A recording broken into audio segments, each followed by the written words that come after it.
Welcome, welcome, welcome. Prosperous Living with Toyia. Hello, welcome. Hello, everyone.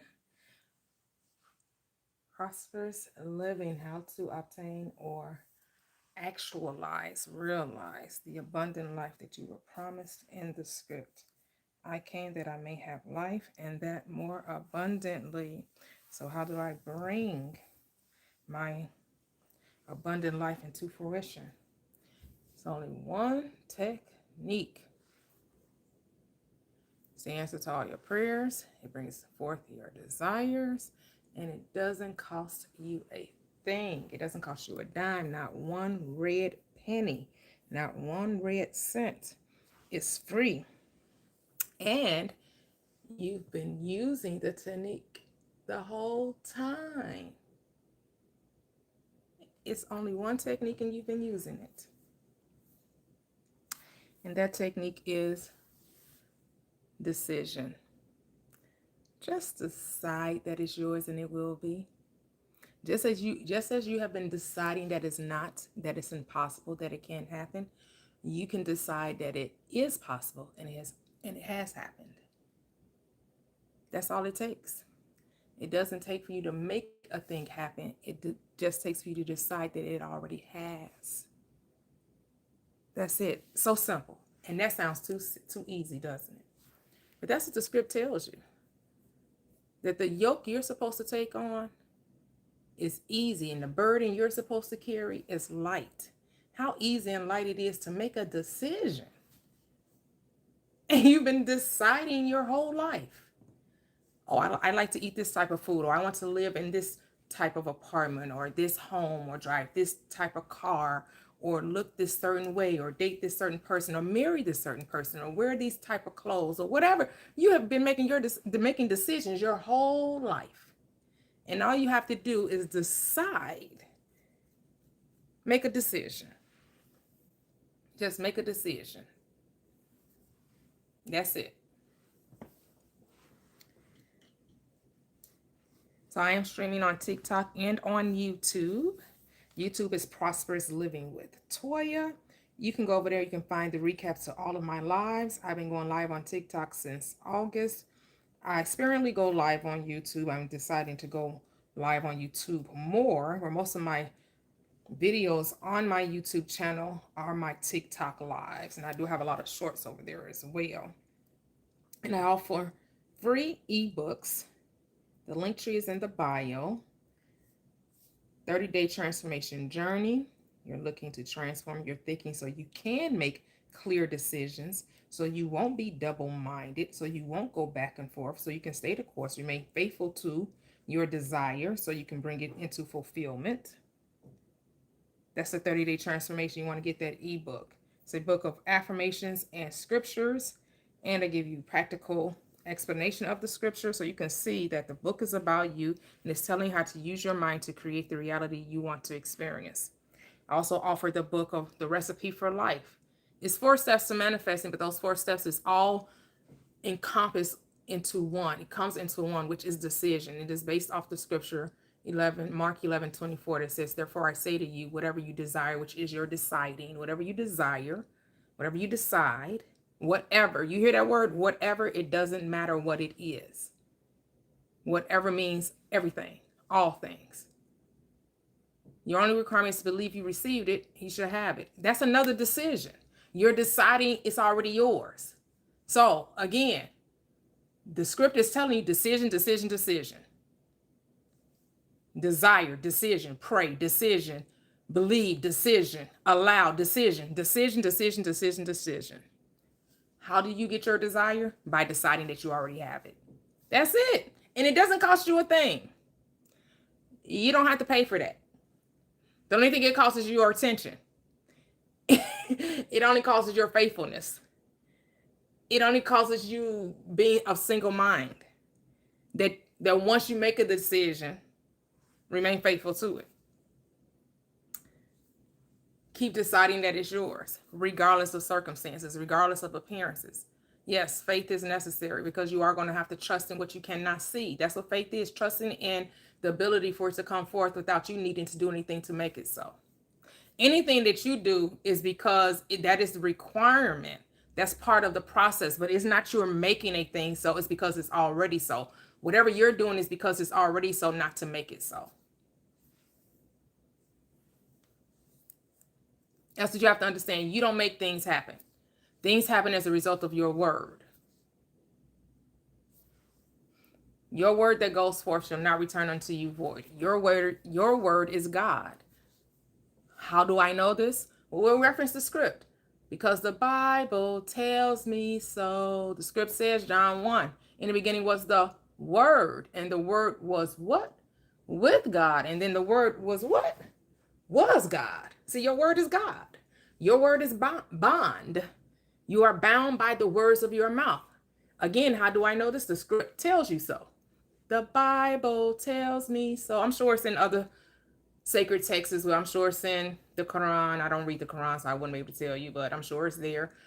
I'm sure it's in the Torah. I'm sure it's in the Upanishads. I'm sure it's in the Buddha text, the Sanskrit.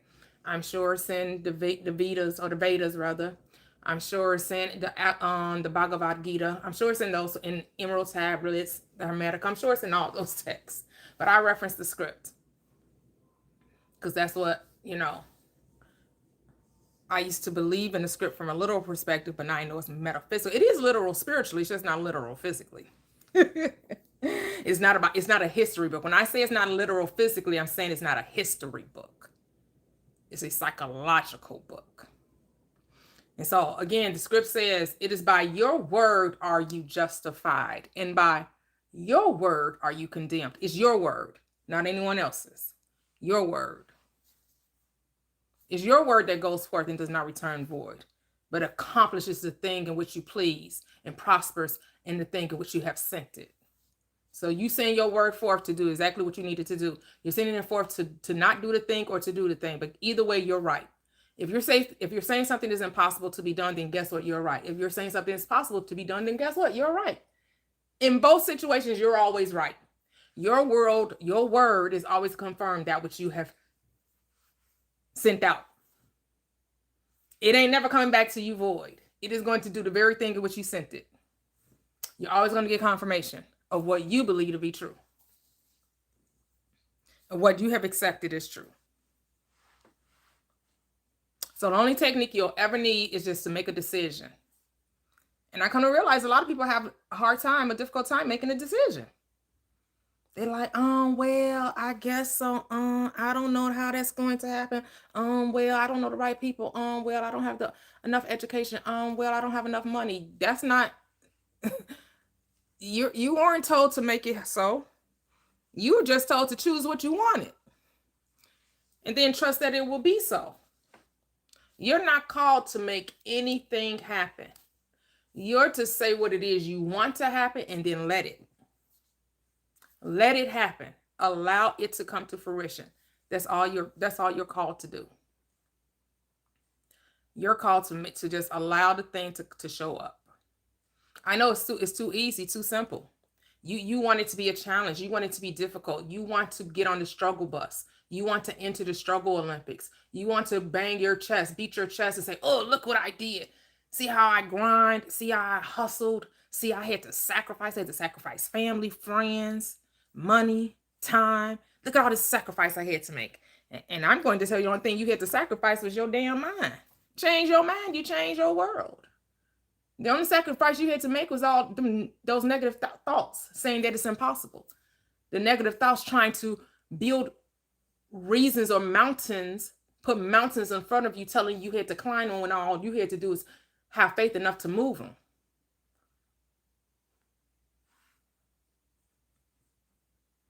That's what the problem is. But hey, that's a way. That is a way. Working for it is a way. I'm not going to say that you working hard isn't going to get the thing that you want, because a lot of people have worked hard, stressed themselves out, beat the door down, right? They pushed and they pulled and they fought and they scratched and they clawed. That is a way. Now, everybody that has fought haven't won. A lot of people have struggled and are very unsuccessful.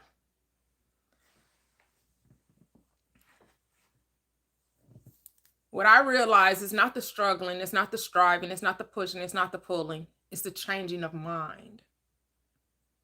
Things don't change through time, things change because of decision. Once you decide to change, that's when change happens. Change doesn't happen as a result of time.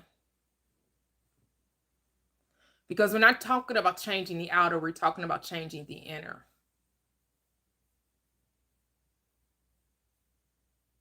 We're talking about changing our life's circumstances.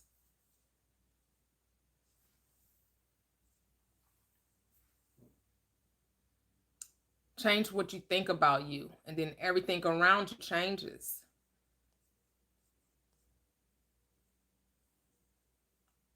How do you see yourself? What do you want out of life? And then just believe that you can have it. That's a decision. You're deciding to accept the reality of a thing even though you have no proof of it. That's faith, right? Because faith is the substance of hoping for something that you cannot, in the evidence of not being able to see it, which means it hasn't come into a physical form. Where is it? It's still a wave. It hasn't collapsed into particle, right?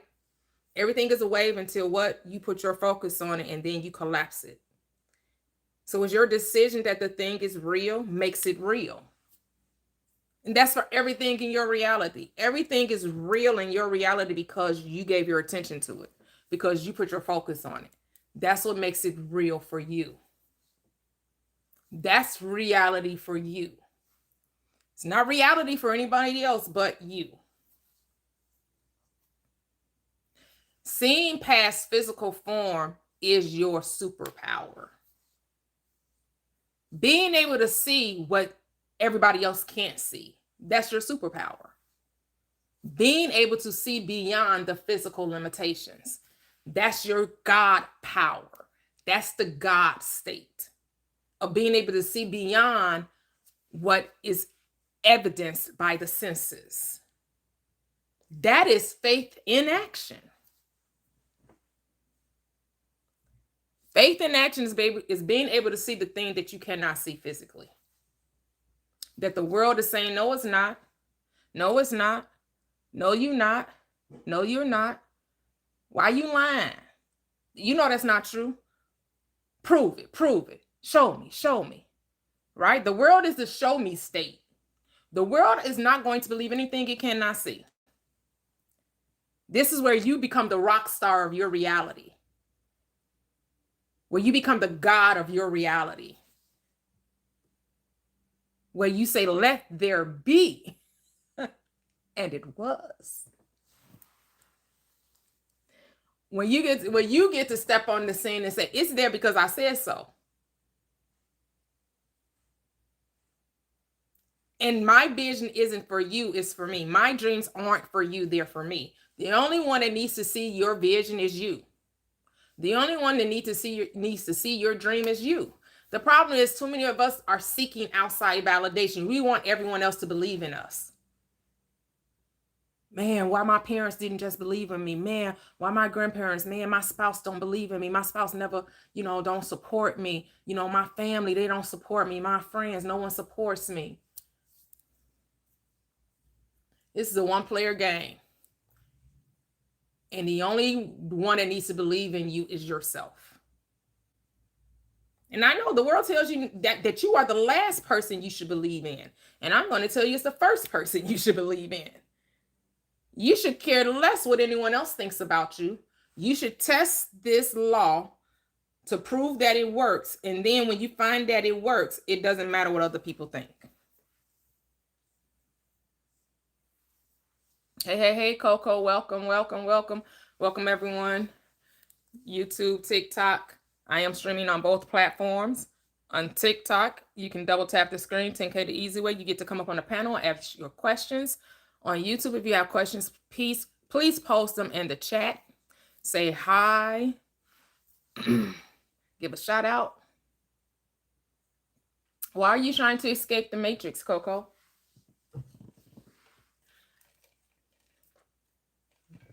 This isn't about escapism.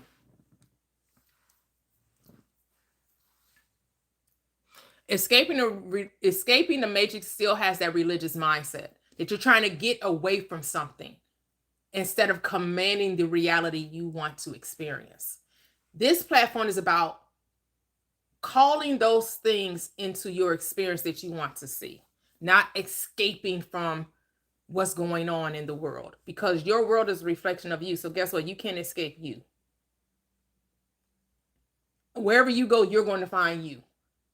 So when you change you, then you don't got to worry about changing nobody else. And changing you just means to think differently about yourself, to stop seeing yourself as a lowly person, to stop seeing yourself as unworthy, undeserving, that you're just human, you're imperfect, you're flawed. You got to let go of that mindset. Say that I am fearfully and wonderfully made. Marvelous are the works of God, and that my soul knows quite well. You gotta start saying that I'm perfect, which means I'm complete, I'm whole, and I lack no good thing. I'm here to bring heaven down to earth. How do I bring heaven to earth? Peace, love, joy, wisdom, harmony, compassion, prosperity, abundance, success. That's heaven here on earth.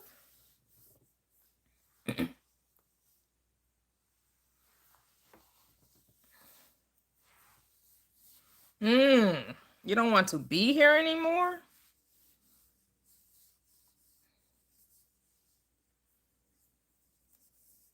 That's only because you don't understand how to create your reality. I want you to realize that the moment you change how you see the world will change. That if you would just take time to sit by yourself, like really sit by, put down the phone, turn off the TV, get in a quiet place, whether that's in your bathroom, in your car, in your basement, in your I don't care where it is. Get somewhere in your bedroom, get somewhere and be quiet. And this is where you're going to have company with yourself. And you're going to start telling yourself how amazing you are. Even if in the beginning you may feel like, I don't believe nothing I'm saying.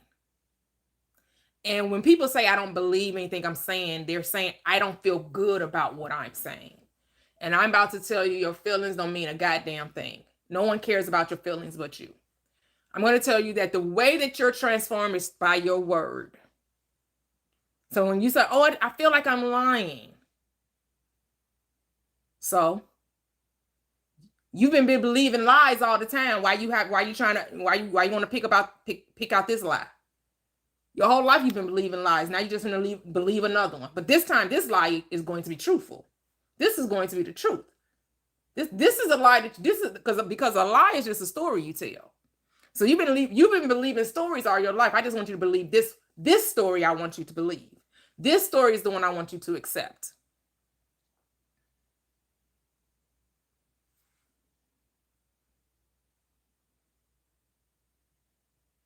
Oh, free of all what? I think your attention is on the world when your attention should be on within. I think your struggle is you're looking on the outside when you should be looking on the inside. You want the world to be different so you can feel good. And I'm telling you, you're going to feel good once you look at you, when you go within. When you stop seeing imperfection in your reality. When you stop condemning it, which is judging it negatively, walking in shame, guilt, remorse, and regret. When you free yourself from remorse, regret, shame, and guilt, then that's when you're quote unquote, you escape the matrix. Because you are so engulfed in what's going on around you, and what's going on around is because of what you're thinking about it. If you would just think differently about what's going on around you, life would be different. You have to be able to love and to forgive and to repent. Those are the three pillars of quote unquote the biblical text to creating heaven here on earth.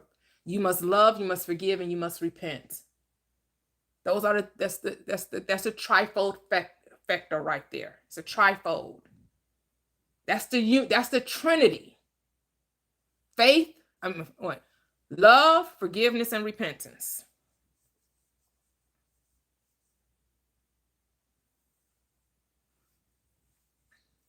Because love casts out fear. Forgiveness puts you in a different state of mind, as well as repentance. So forgiving is twofold. It helps you to forget the old you, which is your negative thinking, your complacency, your complaining, your disbelief, your unbelief, your doubting, your limitations. That's what forgiveness does. It allows you to forget that state. The second step of forgiveness is giving for that which you would like to receive in return. So if you want to see love, you have to be love. If you want to see joy, you have to be it. If you want to see compassion, then you have to be compassionate. You want to see harmony, then you must be harmonious. You must be the very thing you're seeking. And then repentance means a change of mind, which means you have to be willing to think differently than you've been thinking all of your life. You have to be willing to see yourself as whole, complete. You have to talk about yourself differently. Because this is all about you. This has nothing to do with the world around you. Your self-concept is key. What you think about you is what has to change. That is repentance. What you think about you. Not what your mother told you, not what your father told you, not what your parent, not what your grandparents said, not what your sisters and brothers, not what your significant other, not what your school system, not what the government, not what anyone else thinks about you. The only one that matters is you. Hey, Vanessa.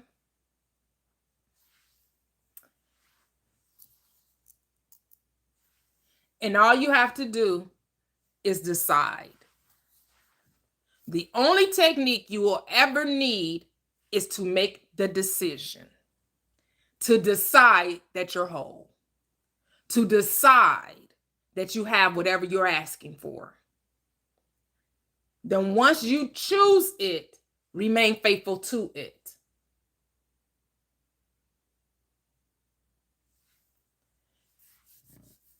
Your decision is what causes the instant manifestation. Because once you make a decision, you instantly are transformed in the mind. And then you're not worrying about the how or the when. If you're still worrying about the how or the when, that means you haven't made a decision. That's all it's saying. If you're still stumbling over, well, how is it going to happen? When is it going to happen? You haven't decided that you have it already. We need to really get that. Like if you're still questioning how and when, that means you don't believe you have it, which means you haven't accepted it, which means you haven't decided that it's yours. Because once you decide that it's yours, you aren't concerned about the how or the when. That doesn't even matter to you because you know it's already yours.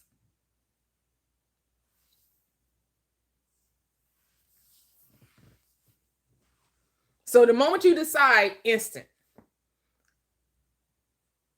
In the twinkling of an eye, you are instantly changed from desiring to being. And at the end of being is having. And I know this just sounds too simple. It's like, that's all it takes. Yep, that's all it takes. That's all it takes is just decide. We don't have to use all these old convoluted words about frequency, vibration, alignment. That's BS. You are God. What does God need to align to? You are the vibration. You are the energy. You are the alignment. You are the frequency. Now what? Now that you know that you are it, now what?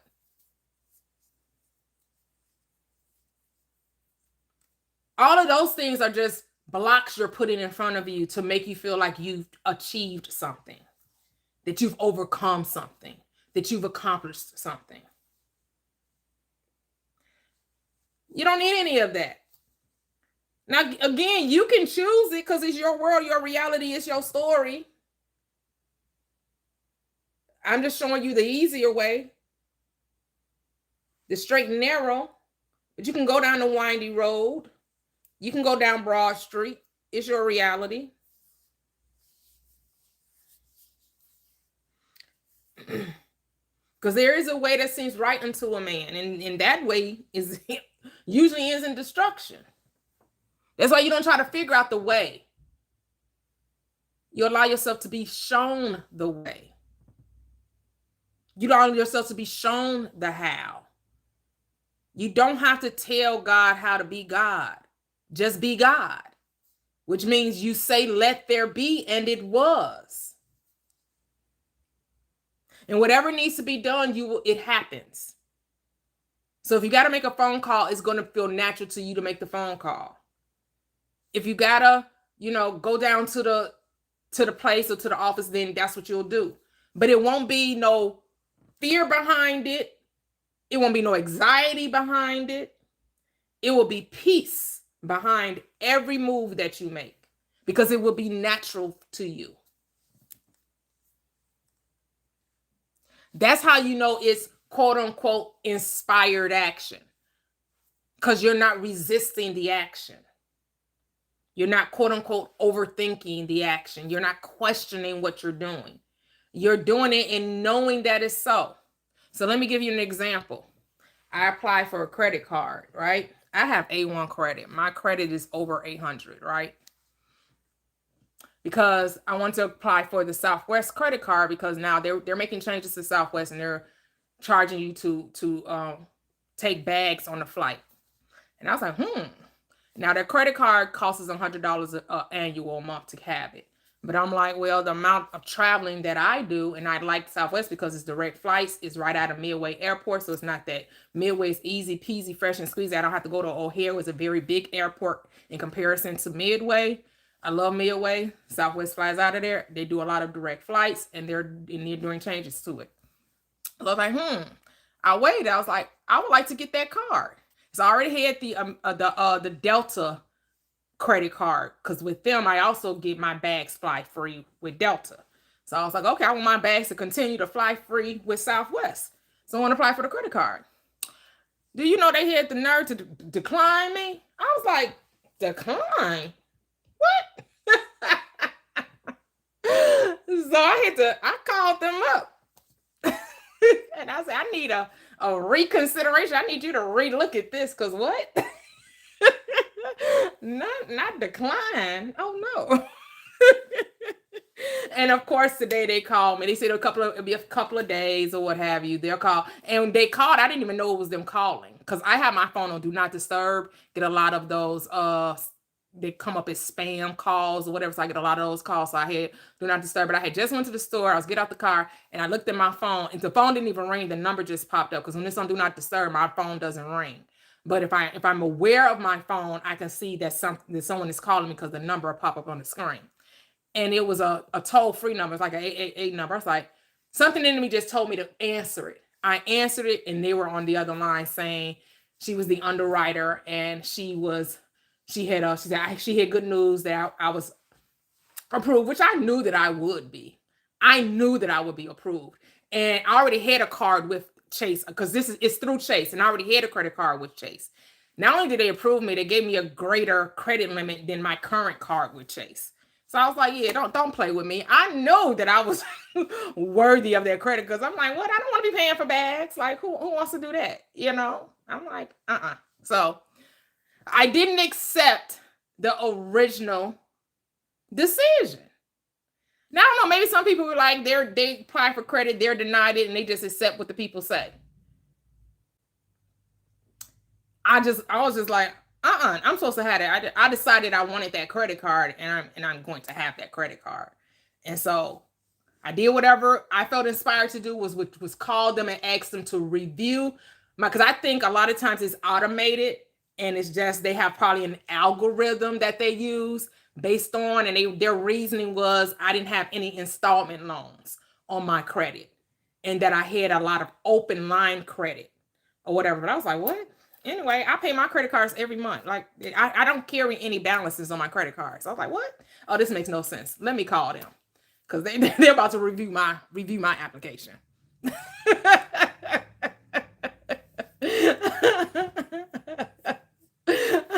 Hey, Chrissy.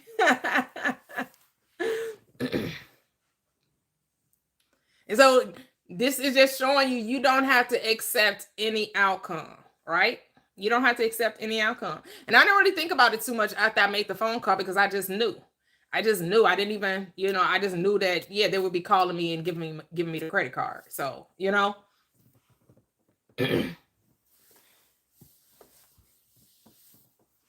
So sometimes things don't always go the way you think, right? Sometimes, yes, Key. Yep. Me the same way. Yep. I do the same thing. I do the exact same thing. I do the exact same thing. Charge everything and then pay it off at the end of the month. Yep. Me too, Key. Yep. Look, what Key just said, use the credit card for the points. So now one credit card, I would get the cash back, and you can use it for credit cards. You could get it, not credit card, gift cards, or you could just get the cash back. And then my other credit card, I used it to get for points to fly free. Yeah, so that's what I use my credit cards for. I use them for the points.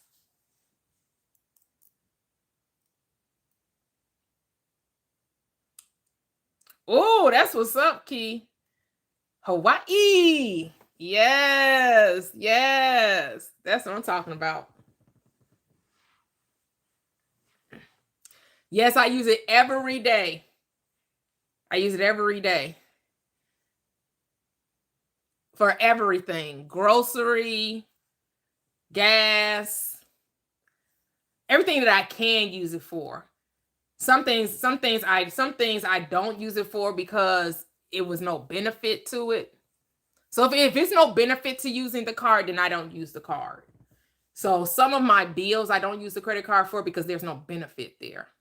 But if because it depends on also the company that you're using the card with.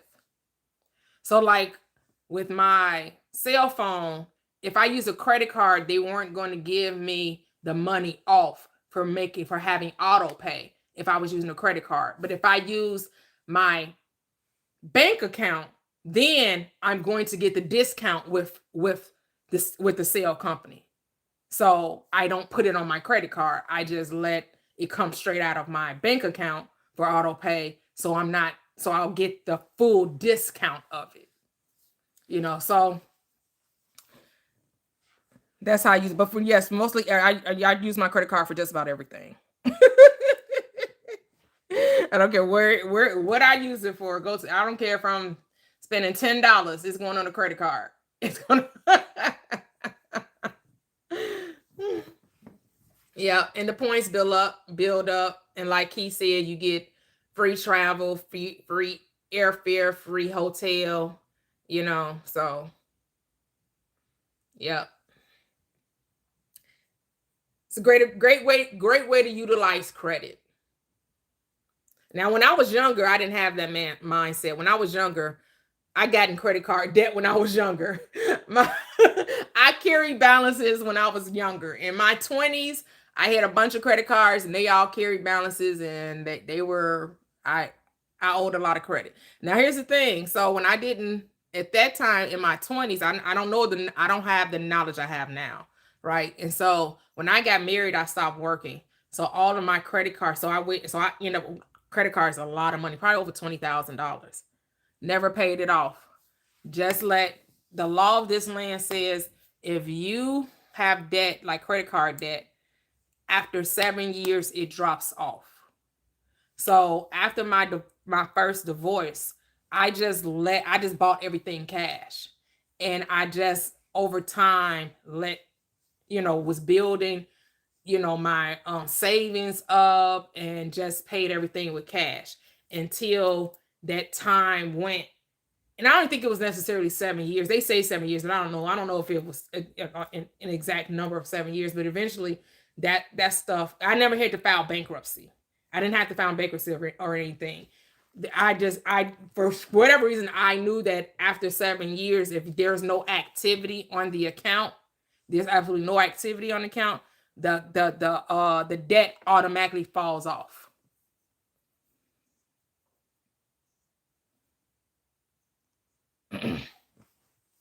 Yes, I did. I did have them. They have their own credit. They have their own credit cards now. But yeah, my son, for whatever reason, he didn't. I should have put him on there. He didn't want to. He didn't want to use it. My girls were using it. I still should probably put him on there and just keep the card myself and put it up there. But then I know credit is just a construct, right? Credit, you really, if you want to play the game, like we read the book Busting Loose from the Money Game, right? Busting Loose from the Money Game. We understand that that whole credit system is part of the game. You only want to utilize it if you plan on playing their game. But you're being God, you don't have to play their game. Credit means absolutely nothing if you don't say it does. That's their game, the credit system. Remember, I told you guys last night, my daughter got a car, and according to their game, she did not qualify. But she had worked for a car dealership. The people there liked her. She ended up leaving that company and going to another dealership. When she was ready to get a car, she walked back into her old employer, and they said, "We like you. We putting you in a car." They didn't let her credit score dictate, because her credit score wasn't nothing. And she didn't have no down payment. They let her, the car that she had, and I think they say it's about $500, something worth $500 or whatever. It wasn't in good condition at all. It wasn't running well or whatever. And they let her use the car as the down payment. Because in her mind, she said, "I'm going to get me a car. I'm going to the dealership and walking out of there with a car." And she walked out of there with the car. Because when I tell people, a car is probably one of the easiest things to get. Because here's the thing, and so are houses. We try to make it seem, people try to tell you, "Oh, it's harder." These banks don't want to hold these houses. Neither do these dealerships want to hold these cars. They're going to figure out a way how to get it to you. If you believe you can have it, you got to go with that mindset. Like, they don't want all them cars on that lot. They want bodies in those cars. They want you to have a car note. It does them no good to have the car sitting on their lot or the house on their books.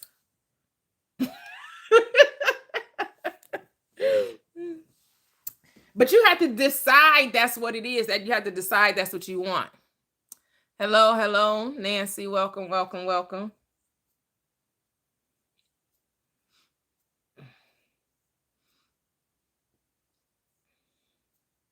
Yep. That's it, Chrissy. Yep. Just like when we read the book Busting Loose from the Money Game. Nothing is separate from you. Everything is all of your creation, right?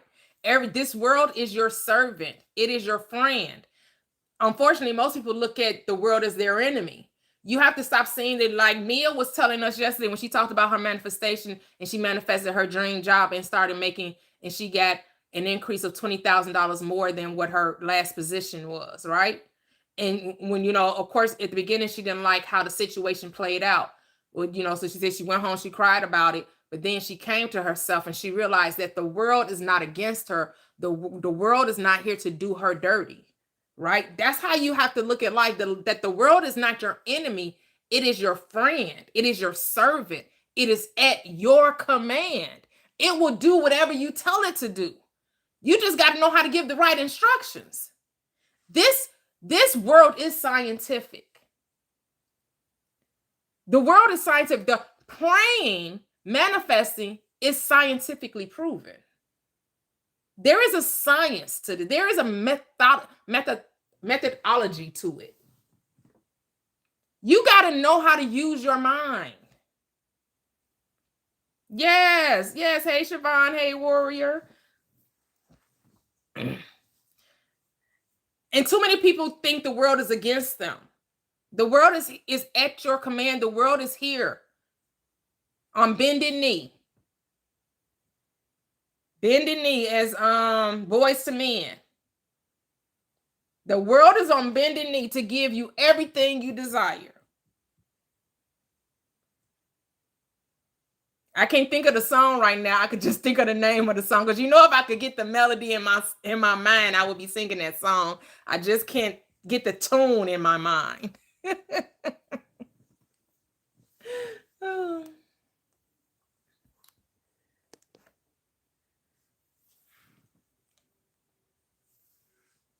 But the world is ready to give you whatever you desire that you can have. Whatever you desire. It's ready. It's here for you. It's going to give you whatever you want. And remember, there's no should, no must, no have to. Right? There is no wrong or right. We got to get out of the mindset that there's a right way and a wrong way. That there's a should or have to.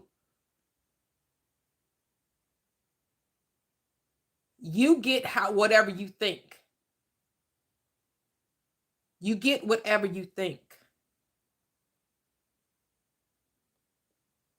So if you're tired of experiencing what you've been experiencing, then you have to decide to stop thinking it. Because a man is what he thinks about all day long. As a man thinks in his heart, so is he. So what do you think about you? If you don't like what you're saying, then change your thoughts.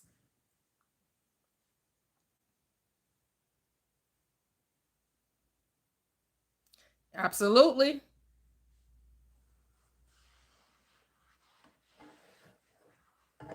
Is what you think. What do you think? It comes down to decisions.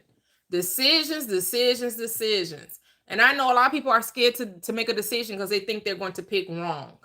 There's no such thing as picking wrong. You have to get out of the mindset. I know we've been trained to think, if something good happens, then that means the opposite also has to happen. No, it doesn't have to happen. It can be good and very good and keeps getting better and better. Like the Bears coach said, good, better, best. Never let it rest until the good gets better and then the better gets best. You keep going for better and then best. You keep improving upon. Can it get better than this? Yes. Can it get better than this? Yes. Can it get better than this? Yes. Can it get better? Yes. Can it get? How good can it get? How good can it get should be the question. How good can it get? This is true repentance. You have to have that radical change of mind, because for so long you have been preparing for the worst. And now you have to train yourself to prepare for the best.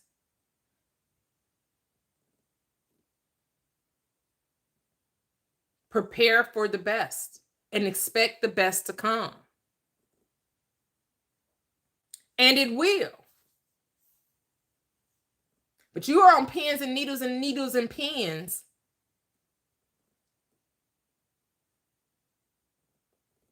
And a lot of times you anxious about a thing that just never happens.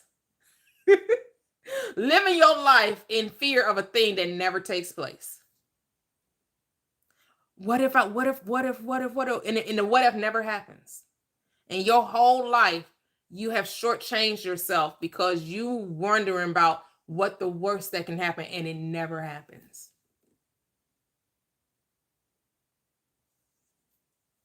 Many people will tell you, man, I thought it was going to turn out so, but it ended up turning out better than I thought. I'm so glad that it didn't happen the way I thought. I'm so glad it didn't. Exactly. Because the world is here to support you.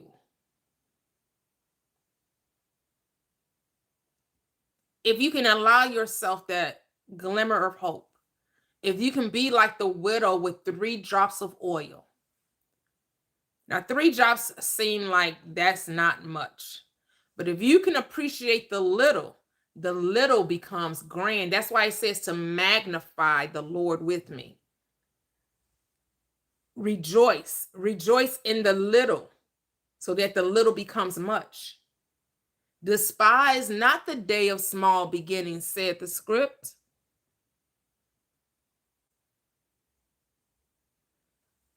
But too many people are complaining about the little, not very appreciative.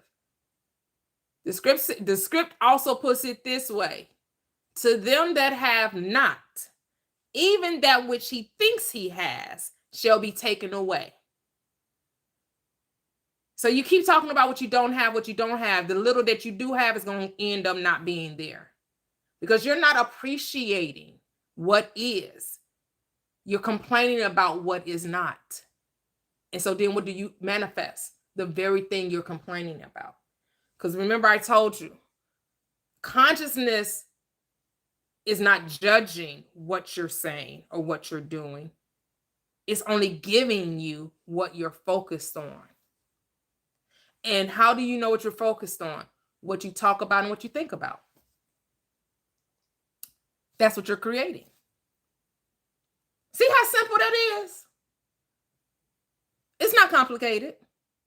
Easy peasy, fresh and squeezy. What you are bringing into your experience is what you think about and what you talk about.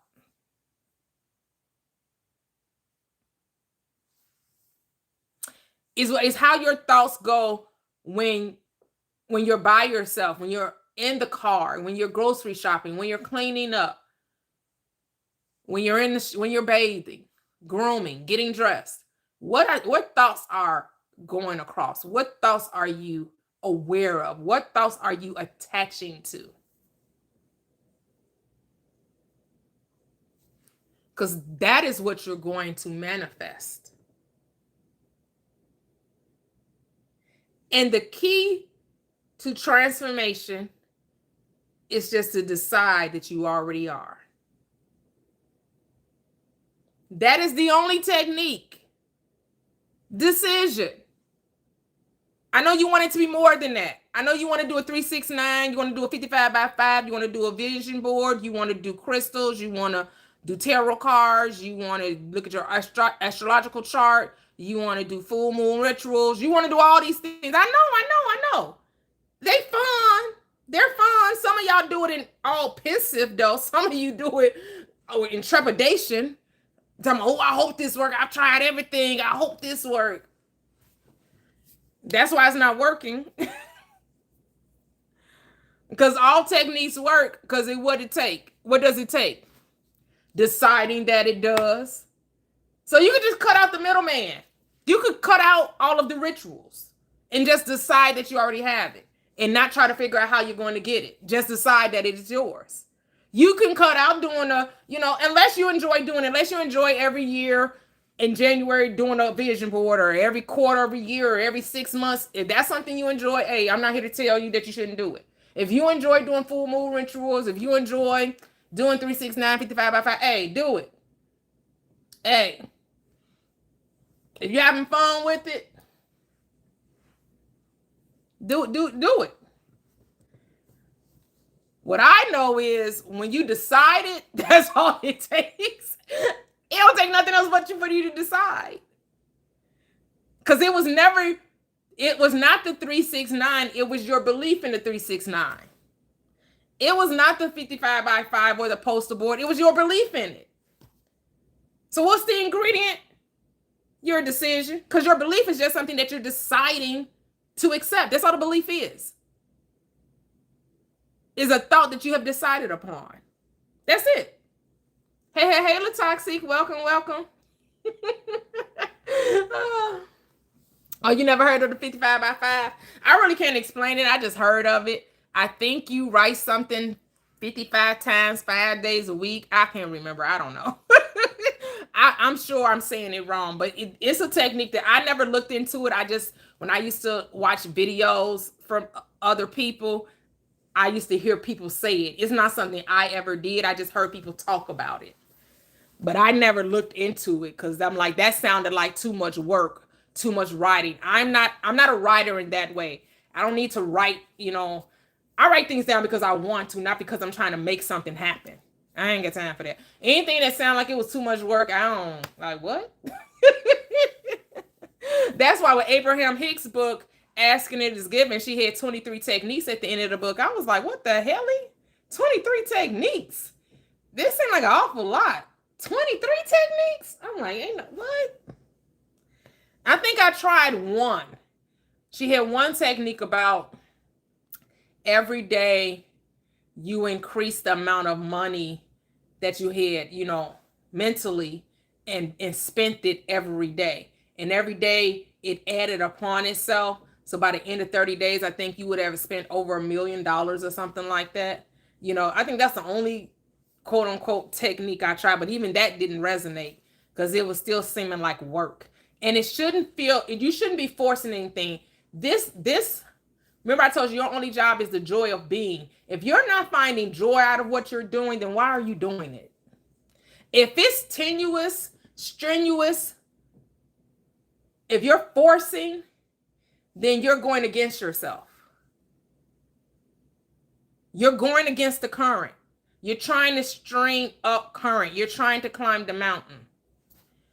No, you're supposed to turn around and go with the current. Flow downstream, not upstream.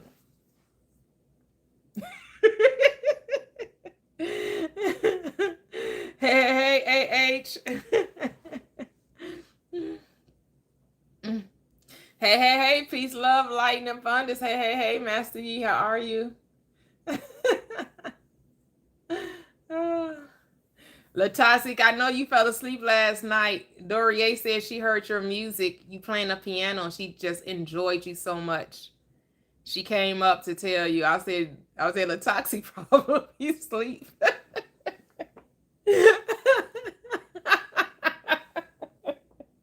Because you definitely did not unmute.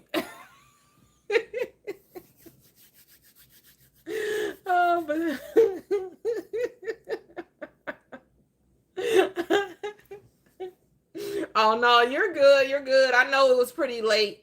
I know it was around 11 o'clock last night when I finally, for you, it was 10 o'clock for me, but I know you're an hour ahead of me, your Eastern Standard Time. So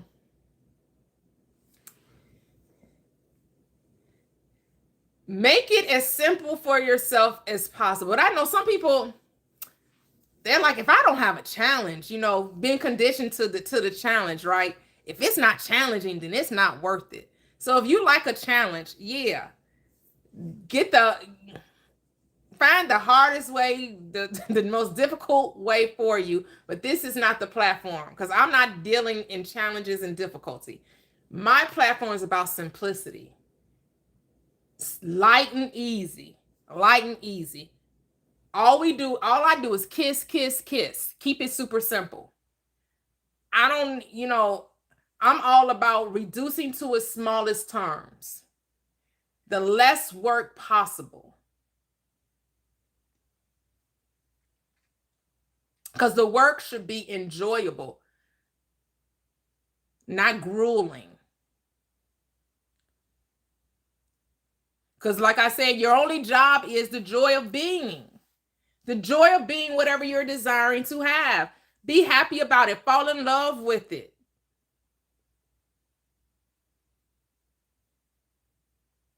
Yep. that's what you say it all love. Hey, all love. Wait a minute. If it's not a struggle, you don't want. Kudos to you, because that's not the script I'm writing. I want to be like Michael Jackson and Diana Ross. Ease on down the road. Don't you carry nothing that might be a load. I'm going to ease on down. I'm about easy. Light and easy. Because the thing is, people complain about the struggle. Complain about how hard life is. It's so difficult. Nothing ever comes easy. That's why. That is why. When you talk about life is a struggle, everything is hard, nothing ever comes easy, that's exactly why. You just You are the reason it's a struggle, it's hard, and nothing comes easy.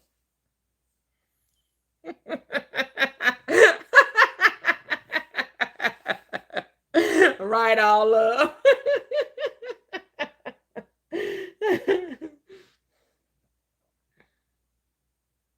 Yeah, yeah. People are like, I thrive when my back is against the wall. I thrive when I'm put in a corner. Okay, my hat is off to you. Because it's not wrong, right? It's not wrong. Like I say, what diamonds are built under pressure. Diamonds are made under pressure. Okay. We've had pressure all our life. Aren't you ready for the light and easy? Like, we've struggled all our life, struggling with our doubts, struggling with our fears, struggling with our limitations, struggling with our disbelief and our unbelief. Aren't you ready to let go of the struggle?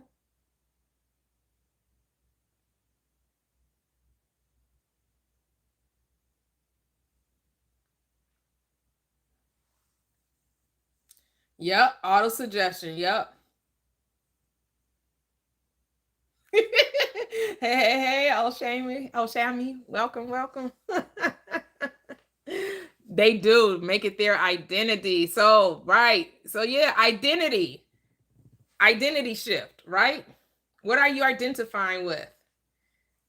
And I know it's a big thing to talk about having no identity and all that.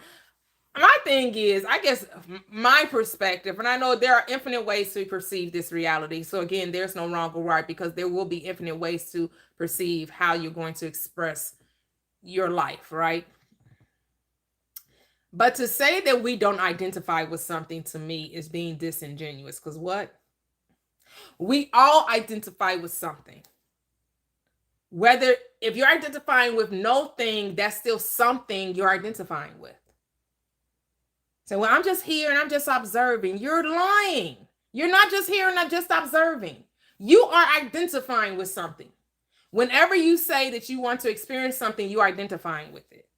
I want to be a songstress, a producer, a pianist, a violinist. I want to be famous. I want whatever it is. I want to help the global community. You're identifying with that. Are we not? So unless you're about to live in a cave for the rest of your life and you're never going to come out the cave, but even then you're identifying with the cave. If you decide to live under a rock for the rest of your life, you're identifying with the rock. So stop it. Stop it. It's about, what do you want to identify with? It's like we just keep trying to find ways how to make this life complicated, and it's unnecessary. It's unnecessary to keep trying to make this life more complicated than it is. Simplify your life. Decide what you want and let that be it.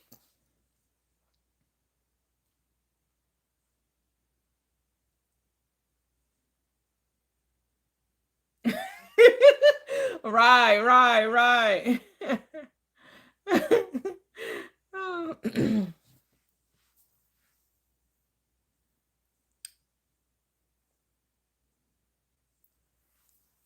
It's part of the game. See, I'm not here to judge whether your identity is real or not, whether it's false or not. Only you can make that determination. The judge, you are the judge. I'm not here to judge your identity as false or real. Only you can make that determination. Because again, there's no wrong to say, if you want to play in the matrix, to play in the illusion, you are free to do so.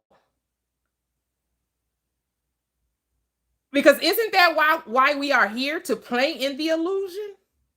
This whole world is make-believe, is it not? Is not this whole world a construct? The dream world of the infinite?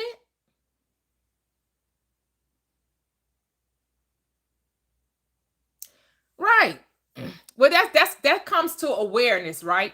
So that message isn't to us, right? That message isn't to the sleeping man, right? Because the sleeping man doesn't even know that there's an identity not to be stuck with. The awakened mind knows that all things are at your disposal. that you can play in the false. You can play in the illusion. There's no wrongness there. Nobody cares but you. It's all free game. All free game. You can play the money game, right? Remember, we listen to Busting Loose from the Money Game, right? You can choose to make up your own game, or you can choose to play in the game that's already established. It's your choice. And guess what? Neither one is wrong. It's not wrong to play in the game of the Matrix. The thing is, are you having fun while you playing it? Or are you lost in the sauce? And we know most people, those who have not come to the awareness of self, are lost in the sauce. But that don't really have nothing to do with you. That somebody else is lost in the sauce is really none of your business.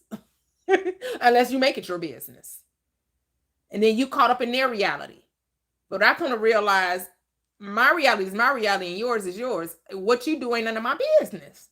That's the part we seem to have a disconnect. We really think that somebody else's life is our business. How someone else's journey has anything to do with us. What someone else is doing somehow affects us. It doesn't. It only affects you if you allow it to. So stop.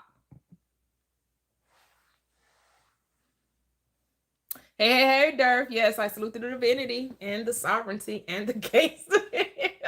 Not the gangster.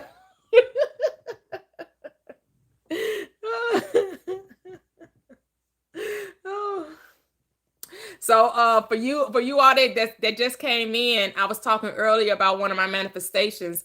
I had applied for this credit card and they declined me initially, and I wasn't accepting that, so I had to give them a phone call because I was like, what the hell?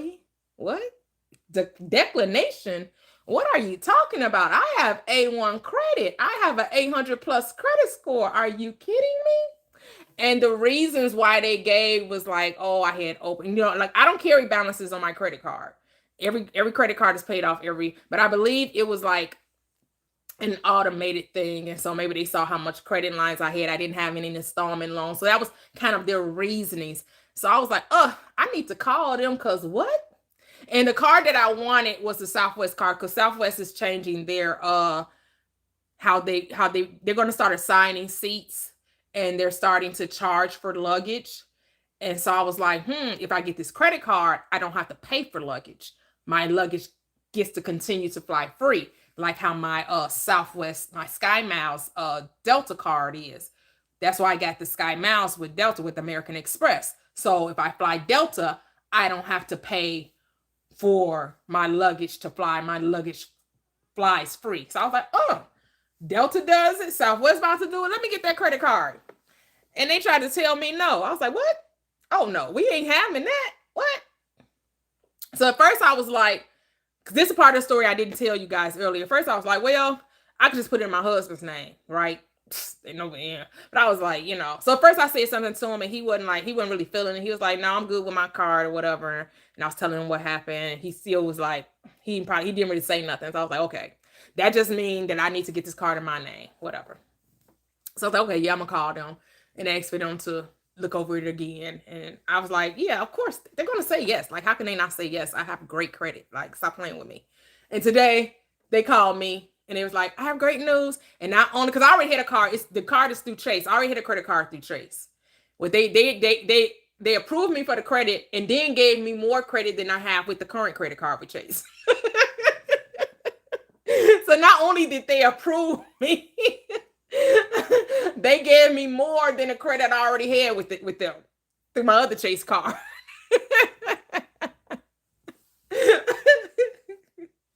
Hello, Byron. How are you, sir? Hope you're doing well. Sending much love to you.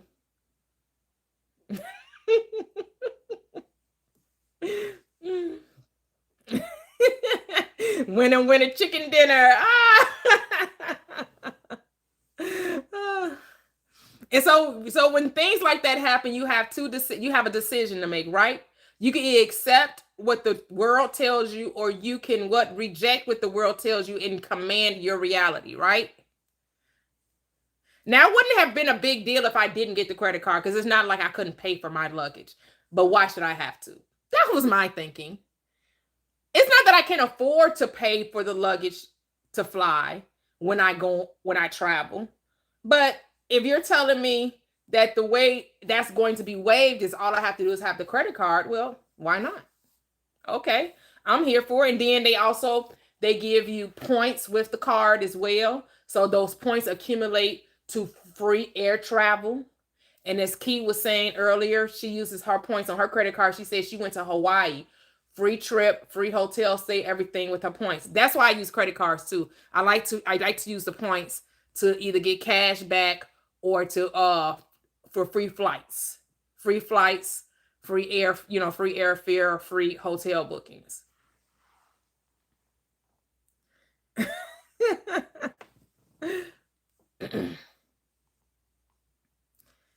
So again, this all comes down to what? Decisions. That's all you, and so I know I call it a technique, but that's not a technique, right? That's just a part of life.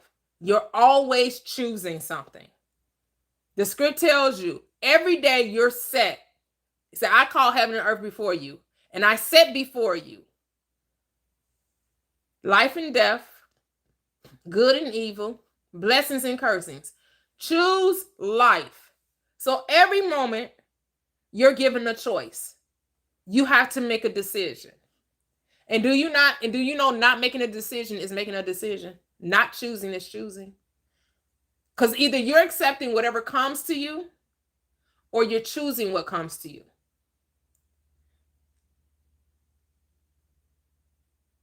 They do. Those points be coming through for real, for real.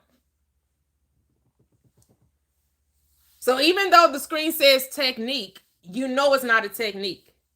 It's a way of life. Just like manifesting is a way of life. You don't have to figure out how to manifest. You just want to figure out what to manifest. What do you want? Which is again what? A decision. You're choosing something.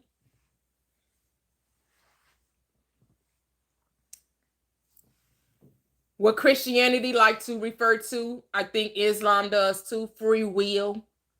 Oh, you have the free will. We have free will. We have free will. We can choose what we want to do. You're exactly right. The freedom of choice. Neville Goddard wanted to make a distinction between will and choice. He says you don't will the day.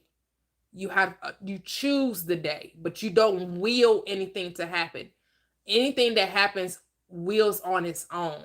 It just happens. You just choose what you. So when he talks about will, he's talking about the how, and he's saying that's not up to you. The will of the day is not up to you. You don't get to say how something happens. You get to say what happens, but not how it happens. So you get to say that today is a good day. You don't get to say how that ends up being a good day. Right? Now you can say, yes, I get the best, when I go to the department store, I always get, and I don't want to walk that far, and a car space in the front will be available. Now you can get specific, and you could be like, well, actually it's the centers right in front of the doors. It's the third car from the front, it's third space from the front on the left side. Like you can say that because you can get real specific, right? But you're not going to say how. It may happen. It may be there available right when you get there. It may, as you're pulling up, someone's pulling out. Maybe you sat there for a minute and it happened, right? Like that's the how. How the space became available, you absolutely have no idea.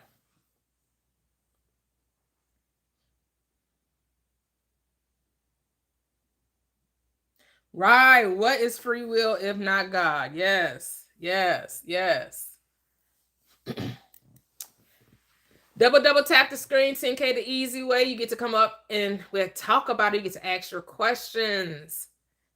Give your commentary. Give your success stories.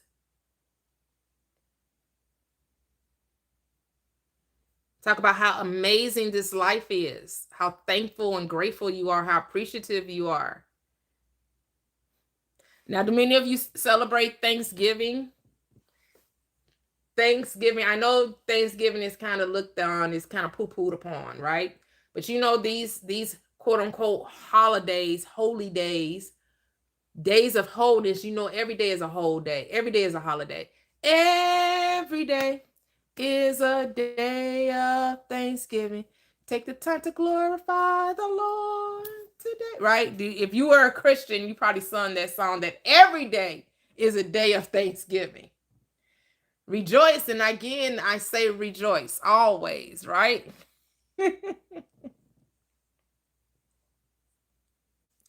Yes, yes, yes. And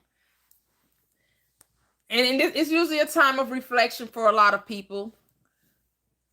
For some people, it's a difficult time because, you know, transitioning of some loved ones have taken place. So it's going to be very difficult for some people during the if you have family that's transitioned around the time of the holidays, that can be a very difficult time for a lot of people.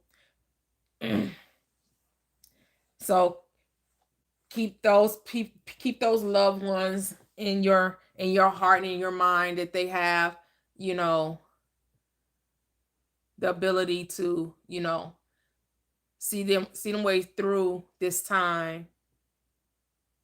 That's why understanding about life and transitioning from this third dimensional plane to another dimension is so imperative. It's so, you know, to be grateful and appreciative for that mindset, because when you don't have that mind, when people transition out of this third dimensional plane, can be very, very, very, can bring on depression, can bring on anxiety, can bring on, you know, a sense of abandonment, grief, you know, very grievous, right? It can be very, very, it can be a very difficult time.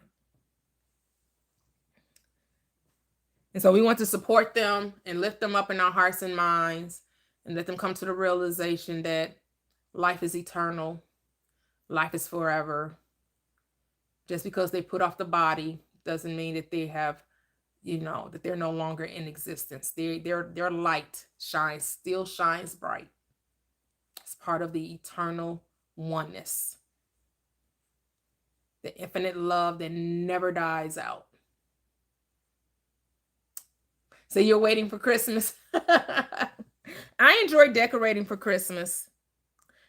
I'm a little late in my decorating this year, though. For this year, for whatever, I haven't really been quote unquote feeling it. I haven't decorated. I haven't put on my tree yet.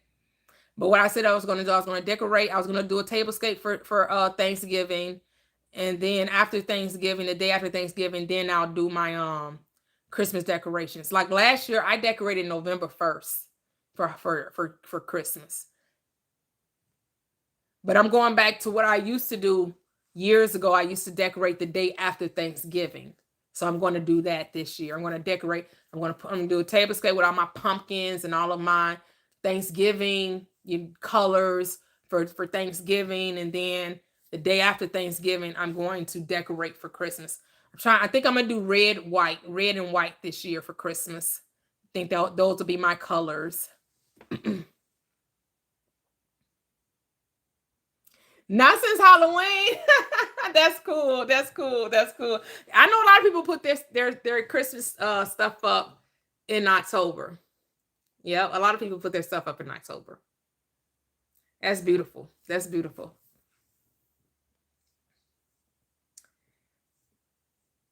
Manifesting. So do you guys have any questions regarding manifesting?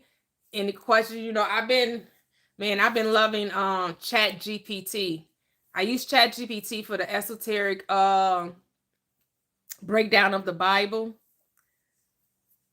And so my next few AI little movies that I've been doing about a minute long, I'm going to take every miracle of the gospels and ask for the esoteric meaning of them, They said it was 37 miracles that the Christ did in the Gospels and give. So the first one was the wedding at Cana. And just to show you that the Bible is just a book all about your awakening, about how you came into this third dimensional plane asleep, and in the power that you remember when you awake, and that you get to command and have authority over this third dimensional plane, over your reality and those that you interact with as well. Because remember, the people in your world don't exist except in you. Everyone in your reality only has life in you. You are the giver of life in your reality, right? Because you don't see people, you see your thoughts in human form. That's who you see. You see your assumptions about this world. You don't see the world. You see your assumptions about it. That's why Neville Goddard tells us that consciousness is the only reality. The only reality you are experiencing is your own consciousness. And there's only one mind, and you are that one mind in your world. The only world you should be concerned about is your own, your world. Yes. Oh, are you? Oh, that's so cool. That's so cool. Genesis and Revelations. Cool. Interesting. Me too, Vanessa. Yes, yes, yes. Yeah, usually, we want greater understanding. I guess you could probably also use it for the Quran as well, right? Those of you that maybe were interested, but I don't know much about the Quran, so I don't, you know, but I'm sure those who understand the Quran is an esoteric rendering as well. But you could probably ask for the Bhagavad Gita. Those of you that talk about the Gospel of Thomas, the Gospel of Mary, right? You could use it for that as well to get the.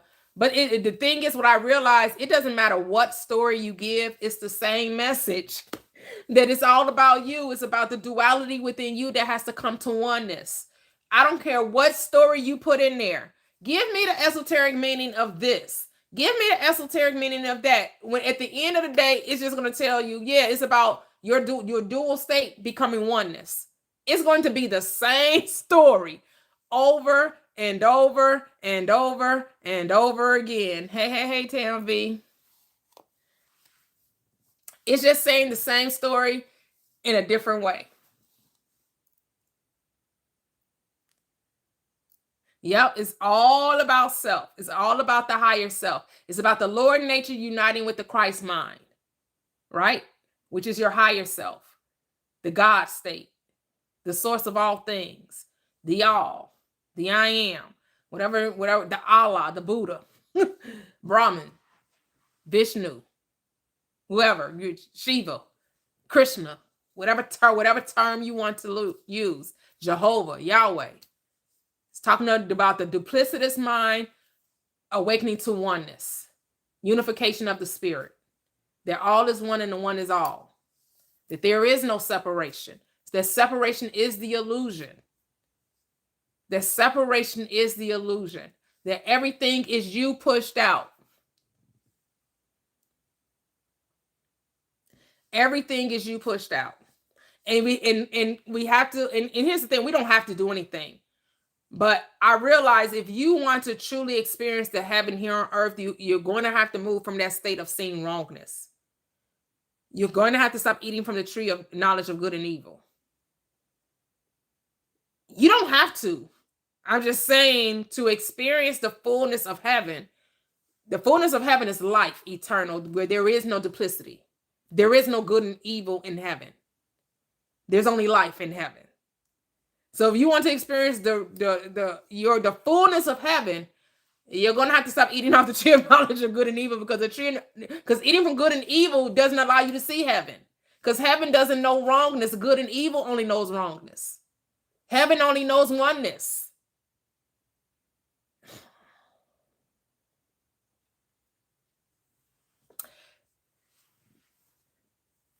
You said what does what mean, A Town?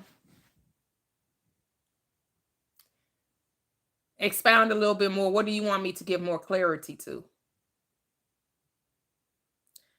Say, oh, you already have the nice car.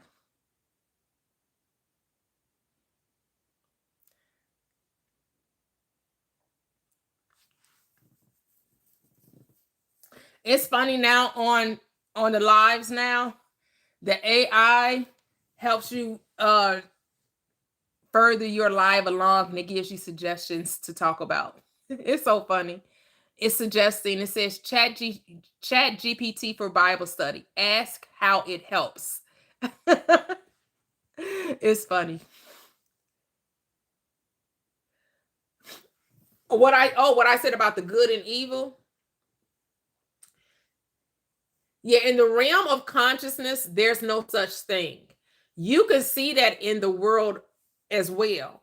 When we look at the history of man and we get into this whole detail of, well, somehow this, especially if you come from a religious background, you were taught that God hated evil, right? But then you have to ask yourself, if he really hated evil, why does it exist? How could a thing that God, that's all powerful, all knowing, and everywhere present, hate the very thing it created?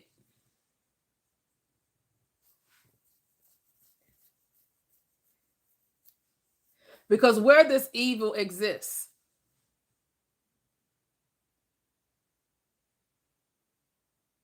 where does evil exist? Is there a source for evil? Is what you have to ask yourself. Here's the thing. It's just like when you're watching a movie or a play and you're seeing people playing different parts in the movie. Do you think those people are really evil and or some are really good and some are really evil? Or do you understand they're all just playing roles in a play? That's how you have to look at this reality. Is anything really good or evil? Or is it just roles that we're all playing? And can you accept that? But it doesn't really matter if you accept it. But to the extent that you accept it will determine how you experience this life.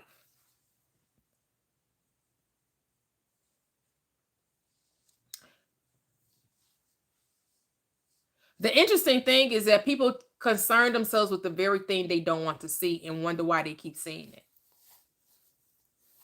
The Bible tells you why you keep seeing it, because you keep talking about it. You keep giving it your attention. It tells you to resist the devil and it flees. But no, you want to pick it apart. You want to analyze it. You want to flip it up, turn it around and rub it down. You want to know. You trying to understand everything about it. Well, do you know that just keeps it alive?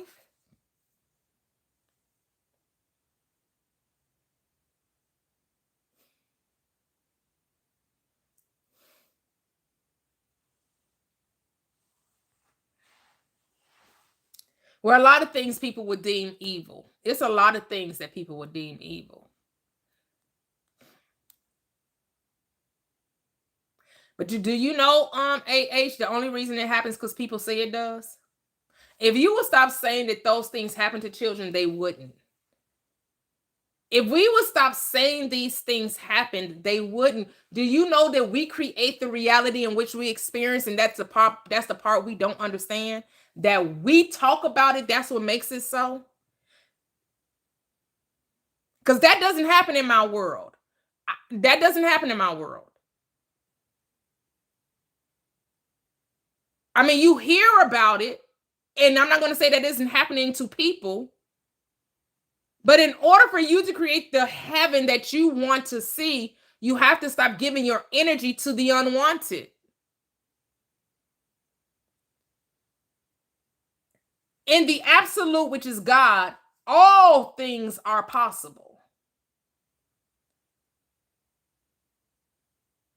All things are lawful, but all things aren't expedient.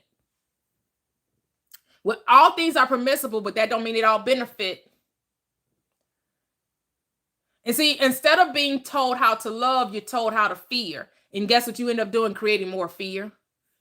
So you create the abuse. the horror, the trauma, the unwanted, the evil, because you're curated in fear.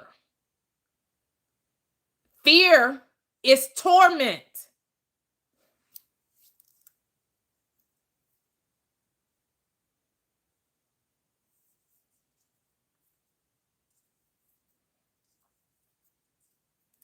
Yeah, yeah.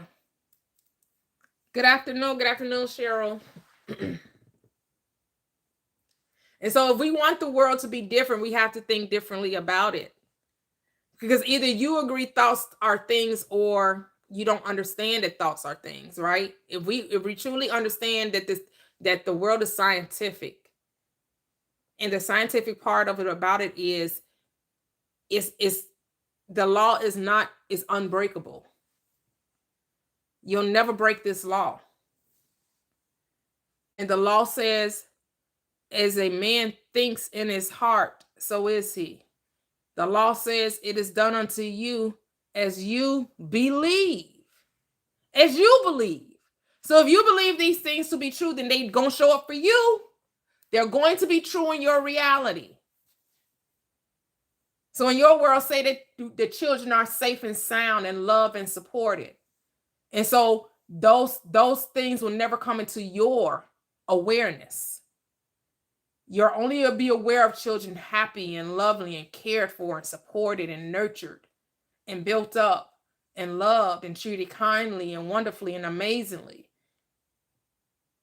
Because that's the reality you've created for yourself.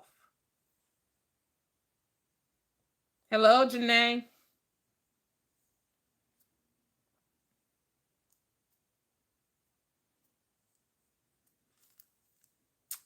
Yeah, I know.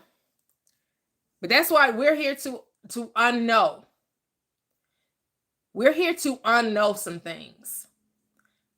This is what I was saying a couple of days ago. We know too much. And a lot of shit we know we don't want to know. So stop knowing it. Know something else. Know love instead of fear. Love, know compassion instead of hate. Know faith instead of disbelief. Know abundance instead of poverty.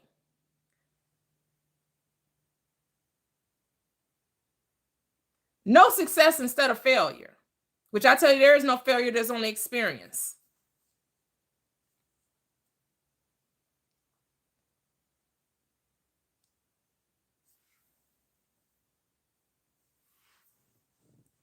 You really do get to create your reality. And if you would just allow yourself to go there, to see the world as you would like for it to be, it will show up for that for you. It will show up that way for you. And everything comes down to a choice. Everything comes down to a choice. You choose to watch the news.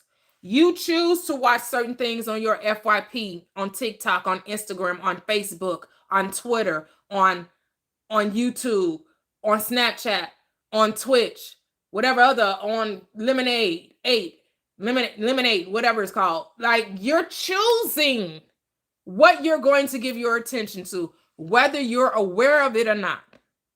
You can think that you don't have choice, but you do.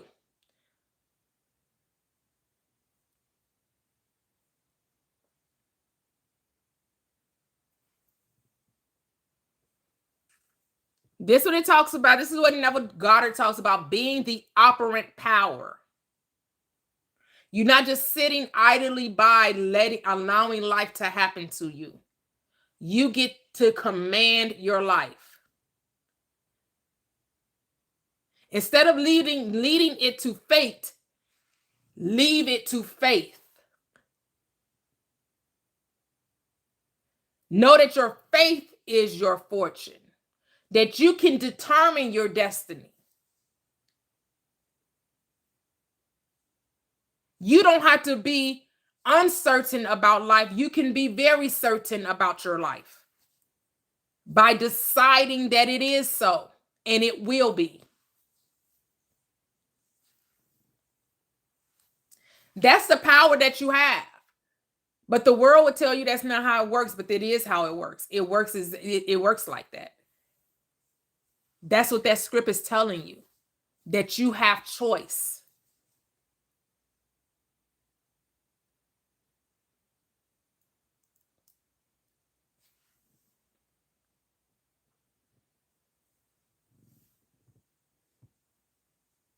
Start deciding what's good and then keep your mind there.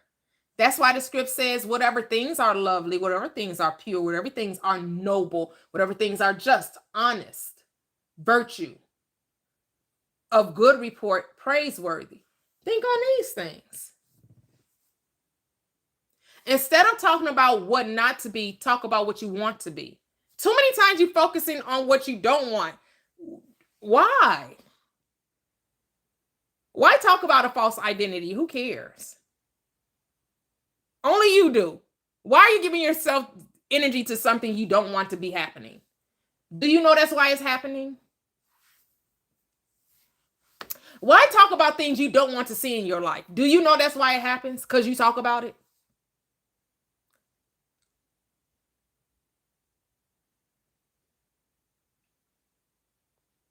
The world is at your command. You're always commanding your reality, whether you know it or not.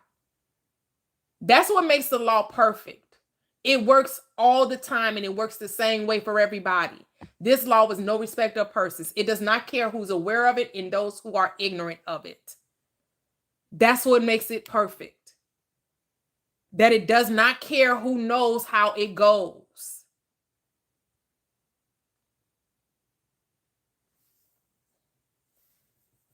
That's the perfection of the law. It's no respect of persons.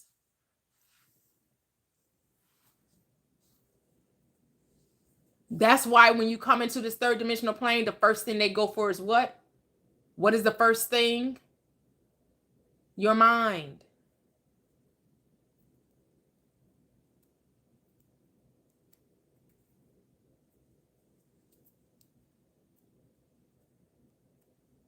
Because the world knows that when it has your mind, it has you. Whatever has your mind has you. So free your mind and then the rest will follow. Says in Vogue. Free your mind and the rest will follow. Be colorblind. Don't be so shallow. Right? Freedom starts in the mind. Choose, and don't be afraid to choose. It does take courage to decide to be different than who you are. And when I say different, I'm not saying that there's something wrong with you. Never think that saying to change the way you think means something wrong with you. The problem is you've been thinking that something was wrong with you, and that's the error. Now it's time to think the best you've ever thought of yourself, because that's something you probably never really did. A lot of people struggle with confidence, seeing themselves as worthy, seeing themselves as enough, seeing themselves as deserving. That's what I'm saying you have to change. You have to change and see yourself as bold, as dynamic, as amazing, as capable. That all things are possible to you. There are no limits on you, except the ones you place upon yourself.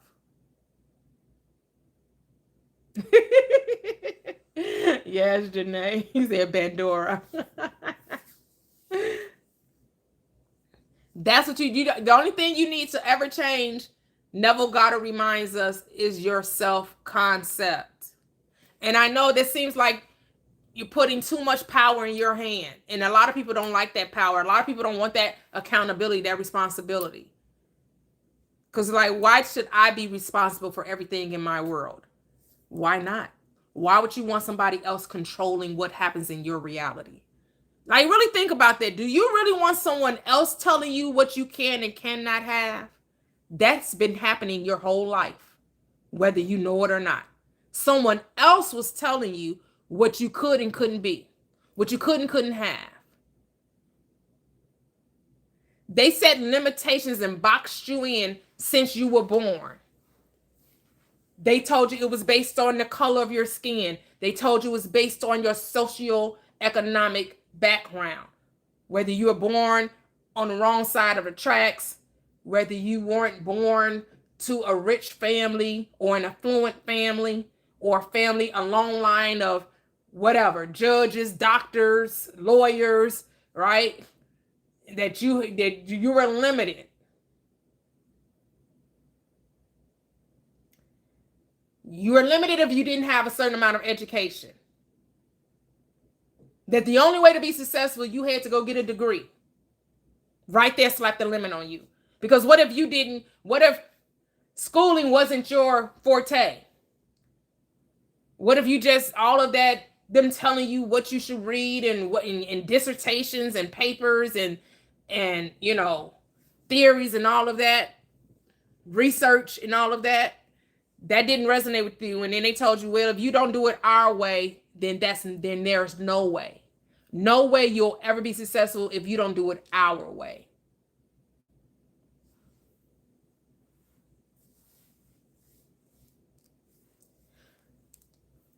And then you come to realize that none of that stuff meant anything. None of that stuff, how much education, how much indoctrination you got from your academic institutions, mean absolutely nothing. Whether you were born into a rich family or poor family, that didn't matter either. What color your skin, it didn't matter. Your ethnicity, your cultural, none of that mattered. The only thing that matters is what you thought about yourself.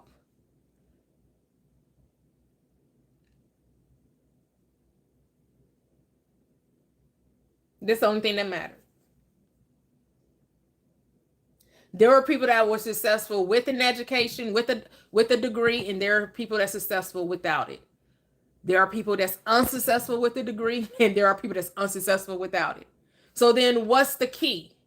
If people are successful with a degree and successful without the degree, and there are people with a degree that are unsuccessful, and there are people unsuccessful without the degree, then what is the common denominator then? It would have to be belief in oneself, how someone saw themselves, that they didn't let the outside determine the inside. They didn't let outside circumstances determine what was possible for them. Yes, identity, yes. Self-concept. Oh, I've never heard of the flea experiment, AH. You said it's similar to the flea experiment?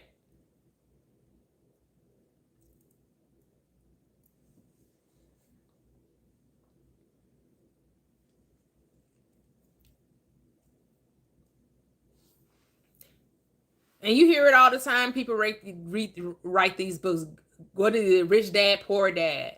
And then, you had, I think it was a book called The Outliers, I think.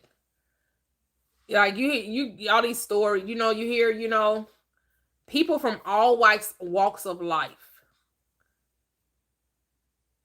It has nothing to do where you start. It's all about where you end. That's what we have to understand.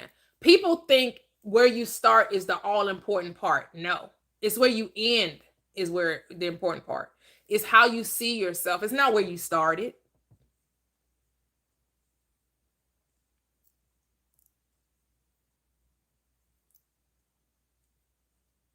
Yep.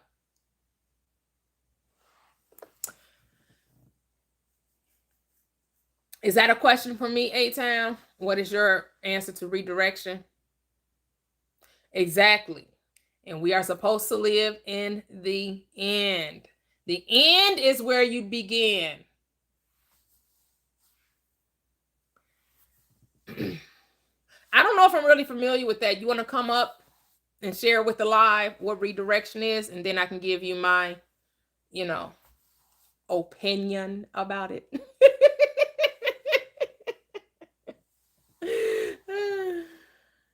Yes, we manifest from our identity. It gives it to us based on how we see ourselves, how we believe. Yep. That's what Neville Goddard called self-concept, right? Now it's called the identity. Same thing, right? Identity, self-concept. How do you see yourself? That's all. How do you see yourself? Do you see yourself as living, as flourishing, successful, commanding your reality, unstoppable, unstoppable, right? Do you see yourself as the person you desire to be? How do you see yourself? How do you, when you talk about yourself, this is what the Bible, the script says, who do you say that I am? Who do you say that I am? What do you say about you?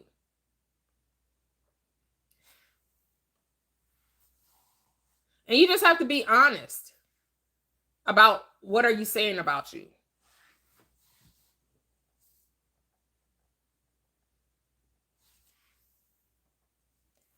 Or you can put in the chat A-Town redirection. Because is it just redirecting the mind? Is that all it's saying? Change. Is that just the same way of saying revision, redirection, revision, repentance? Is that all it's saying? I know we come up with these quote unquote new terms, but it's just like a new way of saying the old thing, right? It's a new way of saying the old thing or saying the same thing.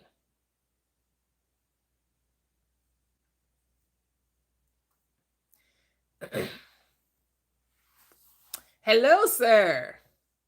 Salute, salute. How are you? Great, great, great. How are you? Excellent, excellent. Excellent. Appreciate the live. Yeah, so basically redirection in terms of being malleable or adaptable to just that three directions. So, for instance, somebody going to school, somebody, having certain aspirations, as you mentioned, and then to come to figure out, they're on something else, or they had to, or okay, case in point, somebody got fired, that led them to creating their own situation, or so in between that the first stage, when you saying that they just need to decide. So is it saying that there isn't failure or there isn't acceptance of what is not to come of that? You know what I'm saying? As far as schooling or whatever that first phase is. Does that make sense? Yeah, so you're saying that they realized that what the schooling wasn't for them, maybe. Or whatever, just in redirection, right? You don't know what's to, you don't Well, know only what's redirection only comes from a change of mind, correct? That's okay. not where So the you're only going to be redirection comes redirected from is a change of mind. you're changing your mind.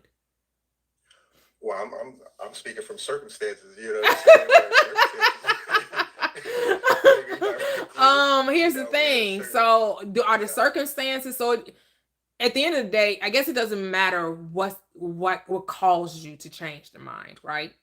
Because right, are you so you have scenarios where, okay, I'm deciding to go to school and get a master's degree or a master's degree, right? But some things happen in my life that some circumstances occur that make it seem like it's an impossible task, right? Maybe I lost a loved one, maybe an accident occurred. So whatever the reason is. So now you're at a crossroads, right? Are you going to remain faithful to the end and not let the circumstances dictate? Or in your heart of hearts, you really didn't want the master's degree. You were just doing it because it was a means to an end. right. So it's still considered the middle. So again, it's still left to decision. Because I Mm-hmm. think we still come from a perspective of it being a wrong decision. There is no wrong decision. So what you decided to get a master's degree and now you're deciding not to. No one cares but you. You're the only one that's going to call yourself a failure if you didn't finish. Didn't finish. I didn't finish college. I don't look at myself as a failure. Now, would the world call me a failure because I didn't finish college? Possibly. Who cares? I don't care. They're not paying my bills. They're not living my life. I'm actually living really good compared to a lot of people that did finish college. Correct. I don't let the world tell me who I am. A college degree does not define someone, but some people are defined by their education. And they get So to be. whatever statement. Yep. Mm-hmm. Mm-hmm. Right. Yes, whatever state is because here's the thing, is what you think of you. Mm-hmm. Is what you think of you, right? And a lot of times people have difficulty in loving themselves. and appreciating where they are, that that tendency to compare. So when you compare your life to someone else, especially maybe someone that is in your same age group, right? And you see, oh my goodness, they have, accomplished so much in their life, and look at me. I haven't even done this. Well, then, yes, you're going to be very down on yourself if you're going to look your life as in comparison to theirs. And unfortunately, a lot of people do that. Right. I had to get out of that. And so you're saying, so what diffuses that, or what are we? Okay, yeah, almost like what Chrissy said. How do they appreciate the now due to the circumstances taking them to and fro, or um, in the middle where you're still trying to see the end. Yeah, I mean, so did I ever feel a way? Because there were people around me that I went to school with my age group and they finished and I didn't. I didn't care. To be I really for real did not. I was not comparing my life to, because I did attempt several times. And Mm-hmm. I just realized that just wasn't my thing. It just wasn't gonna happen. And I was okay with that. Cause what? Mm-hmm. And I was still able to, get whatever quote unquote jobs that I had. But now, hindsight being 2020, I see It wasn't that for you. that would have not benefited me in any kind of way. Not for what I'm doing now. Completely Correct. unnecessary for Correct. me. Mm-hmm. And I think I Understood. really didn't know what I wanted to be going to college. I think I was just going because that's what I was told was necessary. But I think Right. because I didn't have a why, Okay. right? A lot of people, yeah, a lot of times, in order to get to the end, you have to have a why you're doing it, right? Right. An end goal, right? Like you said, living in the end. Well, I didn't have an end goal. So, which is why the goal never came to, right? The goal never came to fruition. Because you ain't see it. Right? I didn't see it. I was just doing it, but now Going with the my motion. heart wasn't in it, right? If your heart isn't Oh, in it, why didn't you tell me so? If my heart wasn't in it, I was gone I can see long you two stepping every ago. time you sing a song. I can see you two stepping. So my heart wasn't in it, so I was gone long. I was gone because my heart wasn't in it. Yeah. And we got to be honest with ourselves. Are we doing it because the world says so, or because we truly desire to do it, right? And a lot of people aren't That's a fact. honest with themselves. And again, if your why is to make your parents proud, there's your why. Mm-hmm. If your why is because I believe if I get this degree, it's because I'm going to make more money than I've ever made, there's your why. Because the reason really doesn't matter, but just have a reason. The reason can be so simple. It don't have to be no big grand thing that you out here trying to save the world, or it could just be because I can see myself doing, I can see where I can take this degree. I can see it opening up doors to me. I can see it taking me into places I've never been, right? But a person that don't get the degree can see this, can have the same vision and be in those same rooms.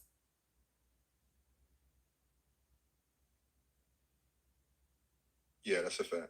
Yep. So, like Janae was saying, and what Neville Goddard says, so she's saying identity, Neville Goddard is saying self concept is the same thing, right? And the Bible says, who do you say I am? Same thing. What do you say about you? That decides your path in life. What you say about you. Self concept. Yep. Yep. So what are you saying about you? And a lot of people, I believe that's what people have to sit with. Like really, really sit with yourself and say, what is it I really want? I did too, because it was so embedded, and I don't even like to really revel on whatever the past was, but Mm-hmm. I was ingrained into just not thinking bad, right? Not Mm-hmm. thinking evil, not thinking lustful, not thinking, what I'm saying, in the program of just making sure I don't think evil, quote unquote, or don't think negative. But then on the other side, I got the whole I am space completely empty, Mm-hmm. right? Not having no real clarity, and being engrossed in that, and being, so indulged.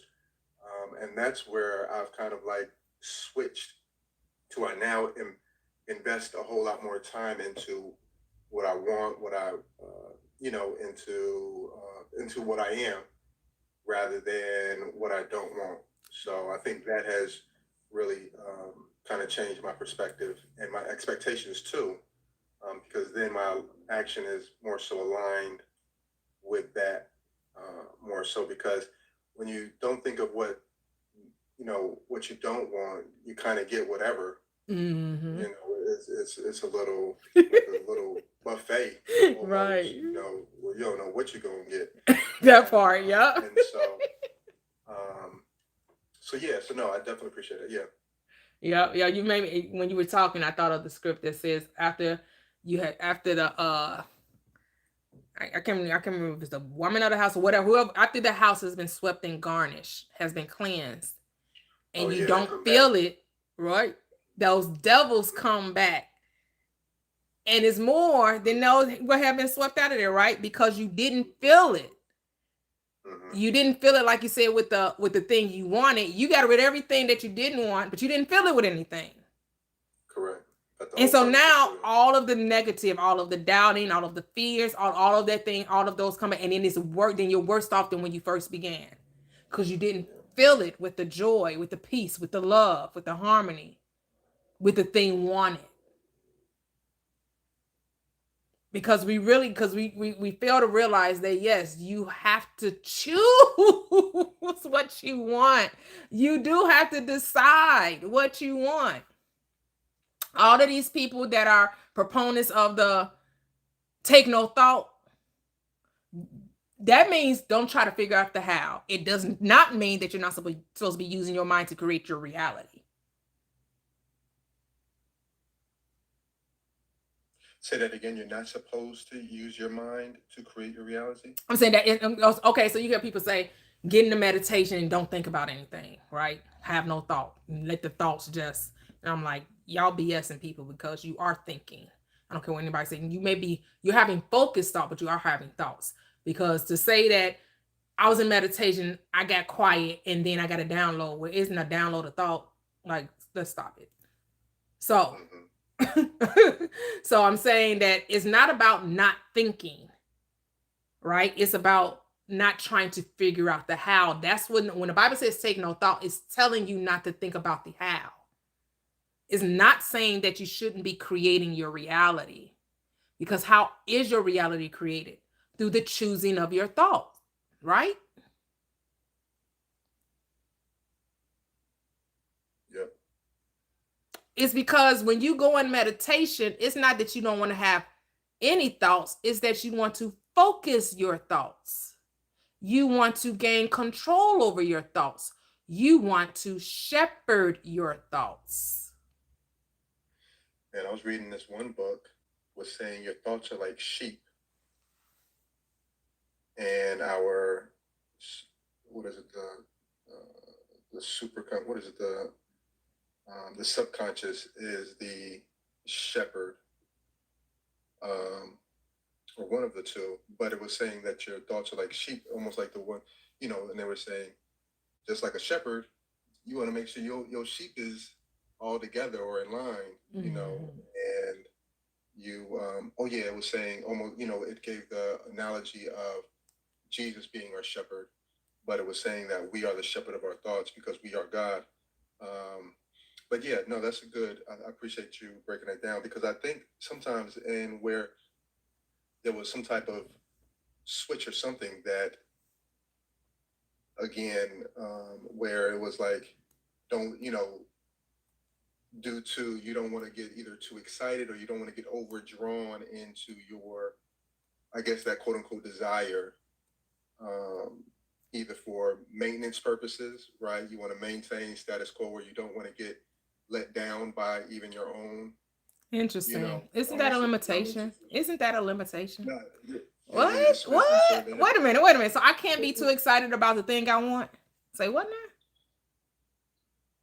Yeah, yeah, Like no, what? So again, here comes in the confusion, trying to make you think that there's something that can keep you from your desire. Absolutely nothing can other than you saying it can. So they created a law for themselves, and now they're trying to pass the law off to you, telling you, well, you know, if you're too excited, it ain't gonna come. Say what now?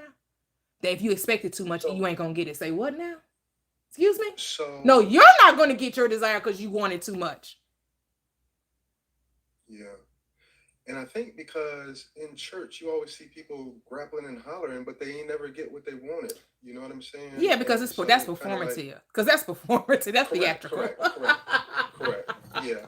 And I'm going back in my like Mm-hmm. Mm-hmm. 20 years, 15 years ago in terms of like why the programming, why I was never able to just indulge into. I'm always doing certain things and it could be of certain accolades, but it's not necessarily the fulfillment, right? You're getting jobs, you're getting, you get hired, right? Or you get, um, you know, just minuscule things that is just like, to me, it's just seem mediocre. Like if my God is abundant, or if I'm abundant, if I'm this and that, I'm not going for the, I'm going for the big things. You know what I mean? And that's where my mind is at. But not saying that there is anything different between little or big, but just saying like in my mind, I want the jet, I want the, I want the, the yacht, and with my butler, those type of things that bring a more easier quality of life, and what I would think that we here for. Mm-hmm. But when you do get ingrained into the struggle,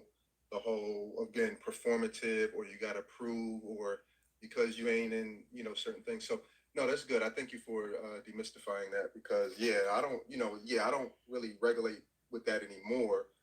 I just need to be more jump off the cliff of me. You know what I mean? In terms of just I'm it, and that's it. Yep. So Yep. yeah.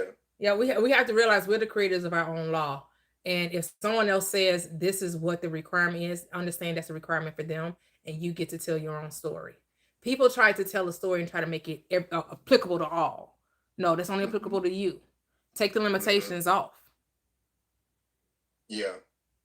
And I started seeing that in microcosms where it was like, in just certain instances, like, well, you got to keep a job, or the 40-40-40 club type situation, Mm. or the, well, my one of my spiritual moms used to tell me, well, you never go after a bird. You never, wait, what was it?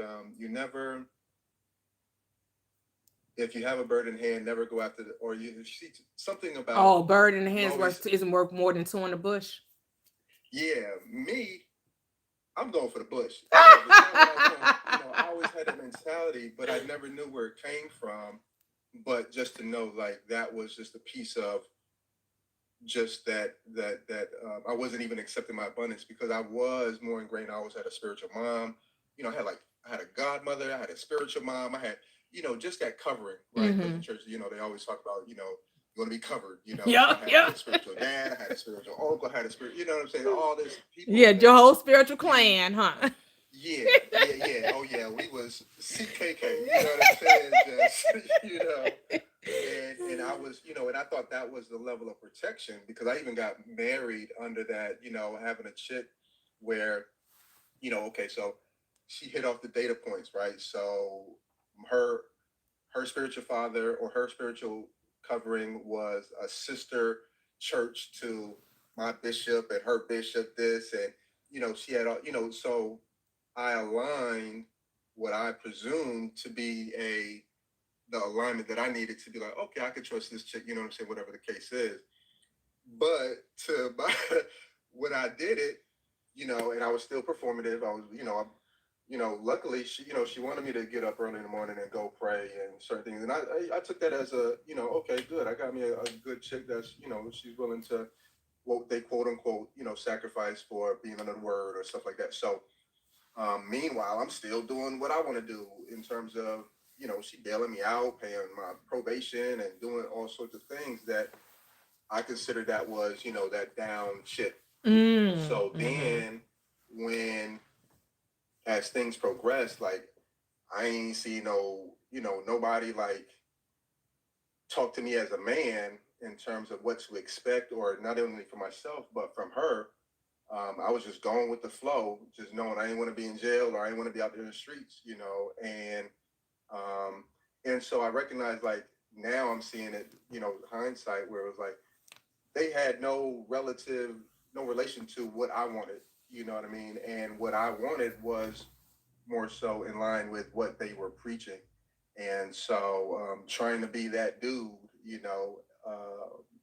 it was allowing me to kind of be under the pretense that it was. But no, I definitely don't resonate with that anymore. So yeah, so it's definitely good and enlightening to just know that I controlled things back then, because I did want a boss chick. We had our own spas and had our own. We was able to travel, do it, whatever the case is. Mm-hmm.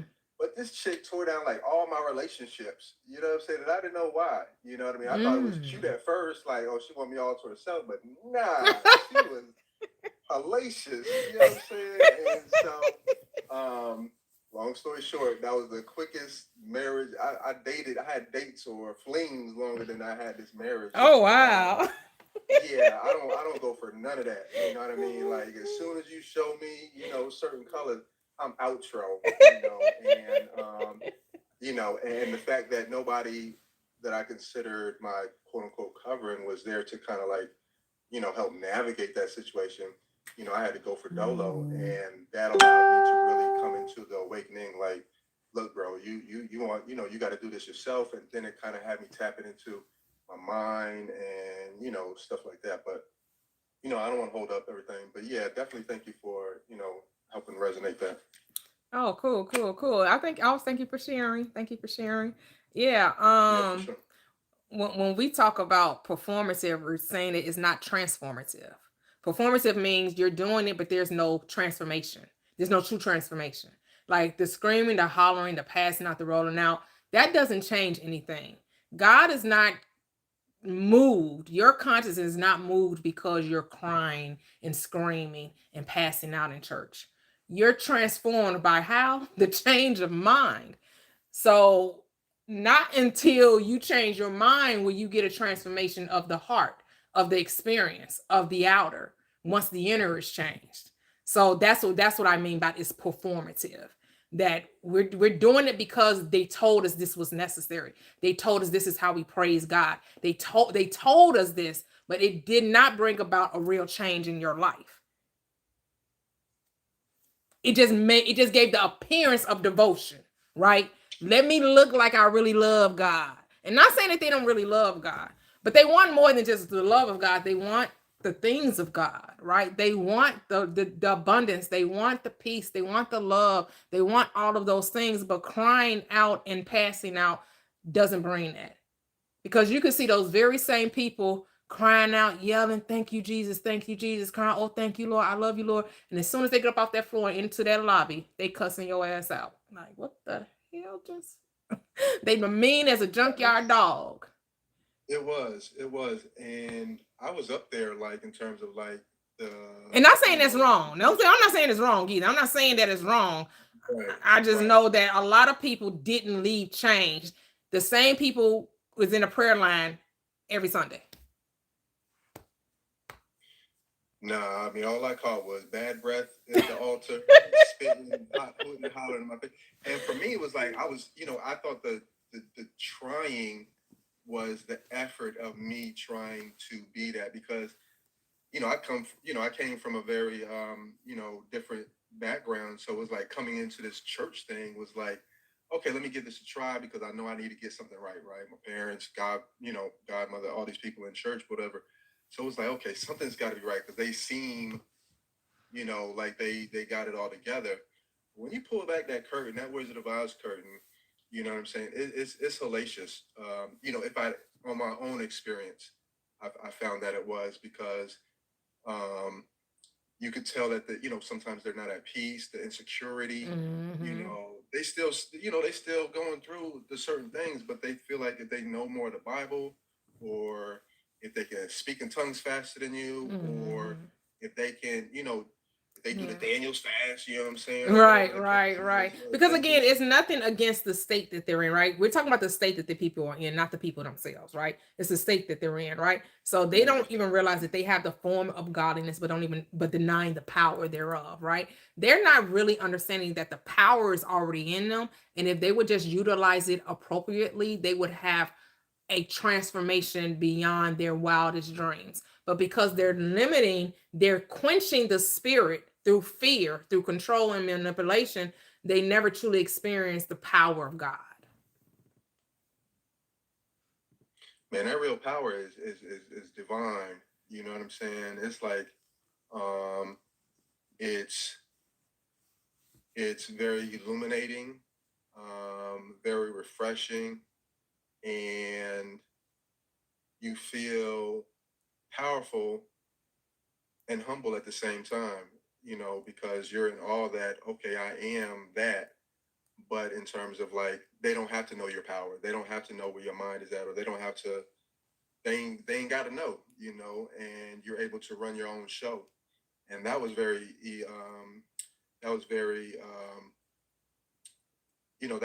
that's what kind of like took me over like, oh, okay, I'm good. You know what I mean? Like Mm-hmm. very, I forgot the words on the tip of my tongue, but very relieving, towards where like nobody has control, or nobody has to have control, and nobody has to have a certain approval on just the relationship with God. You know what I'm saying? Because they feel that that relationship is like, you got to go behind the holies of holies and all this other stuff. In my experience, it was so performative, to where it's like you get ingrained in it, and you feel like, you're the doing, or you're trying to be that, but you was just trying to be approval, or it was just Mm-hmm. trying to, Yep, get wow, doing, yep, going along to get along. Monkey see, monkey do. This is how you correct. show true devotion to God. This is how you truly show appreciation. This is how you truly worship. You gotta get on your knees. You gotta be willing to fall out. You gotta be willing to cry snot, tears, hoping God hears you, hoping God don't pass you by, hoping that God, just winks at you a little bit, and then you understand that the word is God. Literally. And all this The time, word he's is been in God. charge of all Your situation. word is God. You are Mm-hmm. God in form. And that's what we're not told when you're in a part of religion. Facts, facts, facts. Yep, begging. Yep, yep, yep. And Begging, Janae, yeah. how you move from wanting to from desiring to wanting to having, just decide. I'm telling you, you just have to decide that you do.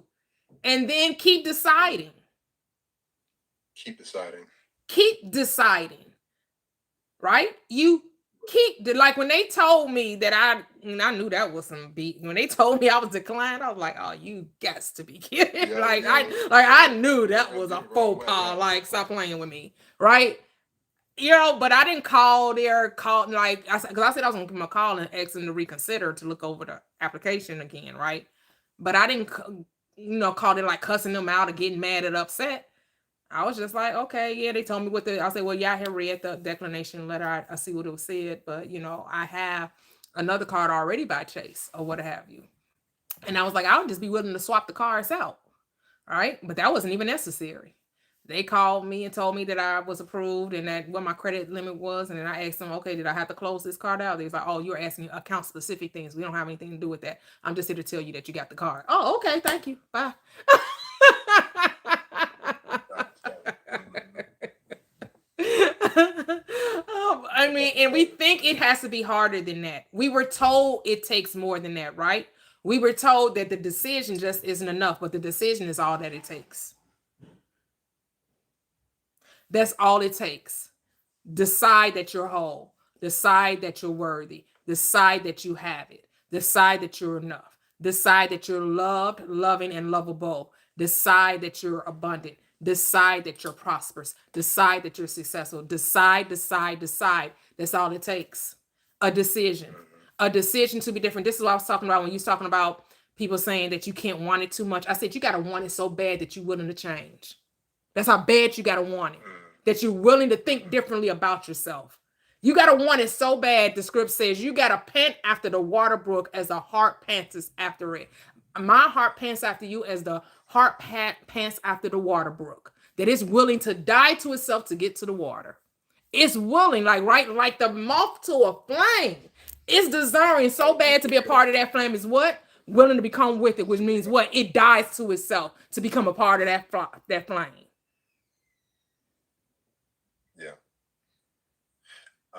think I'll let State of Myself go ahead. She had a question. Why do you have to do? I'll let her. State of Myself, you there? Well, it wasn't really a question. It's just some people act like it's easy when it's really not. Because some people have different circumstances. I'm not trying to be rude. It's just, oh, and I want to say hi. Hey. But yeah, Oh some people dear. have different circumstances. Some people don't even make sense sometimes, and they don't even help people. They just think like they just so harsh on people to think, damn, you still ain't got where you needed to be in this. I don't understand it either. If it was that simple, why isn't it here already? Even though it's you, quote unquote. Where's it at? I'm You not mean trying to like they? I mean, I get what you're be saying, but it's not here because you keep saying it's not. Because well, you don't want to enjoy the journey. You want I Dream a Genie experience. You want here's the thing. You're in the physical for the purpose of experiencing physicality. If you wanted instant manifestation, you would have stayed in the spirit. But you're in the physical to experience progression, to experience the unfolding, to experience the flower coming up out of the ground and blooming, to when you decide to have children, you want to experience the development of the baby in the womb. You don't want to have say that you're pregnant with child and then tomorrow the baby's here. You actually want to feel the baby grow up in you, develop in you, that the belly gets big, that it is fully formed and developed. Right? no. You I, said no? I don't want to. I'm tired of the process. I've been Oh. I've been doing it for so long, and just I What's don't what's want so long? What's so long? How long? years. How long? What's so long? How long? Um, I say till 2021. What do you feel like you've been doing? Putting I would say like making connections, connecting, asking for help, asking for money, and I didn't get nowhere. And then I didn't have the best environment and the best support, and it still didn't come. I affirmed, I changed my mindset, Mhm. still nothing. And I was just like, damn, What was the mindset? What did you change your mindset to? What do you think? What do you think you changed your mindset to? seeing things differently. Like maybe it's just not my time right now. Maybe it's not. That was back then. But Mhm. um, people had different circumstances, and I never understood that shit. So, What do you feel like you know better now? but none of this shit is all this shit is bullshit. You can't come on a manifestation panel and say it's all BS. It's I bullshit. mean, you get what you say. This is what I know. No, not. No, no, I don't. no. Hey, I'm about to break it down to you Wait, hold because you on. want to know why it's not happening. I'm about to tell you. Wait. I'm about to tell you why it's not happening. Oh my god. I'm about to tell you. What you mean? Oh my God! you Don't go there. said you Don't go there. said you want to know. I'm about to tell you. No, I wasn't finished on what I thought was bullshit. Oh, go ahead. Yeah, it was nothing what y'all was saying. Manifestation is real for sure, 1,000%. What you're saying is 1,000% real. I'm saying what I thought before, that you had to have morality, that you couldn't do crazy shit. But one thing I thought was bullshit is the matrix itself is bullshit. Wait a minute. What? I can't hear you. What you say? What you say was bullshit? The matrix itself is bullshit. Why other people got different circumstances. If I had an easier environment and I came from money, which I didn't, I'm pretty sure I would have been made it. Oh, got you. Okay, okay. Other people got different circumstances. And then one of my other manifestations, she was a coach.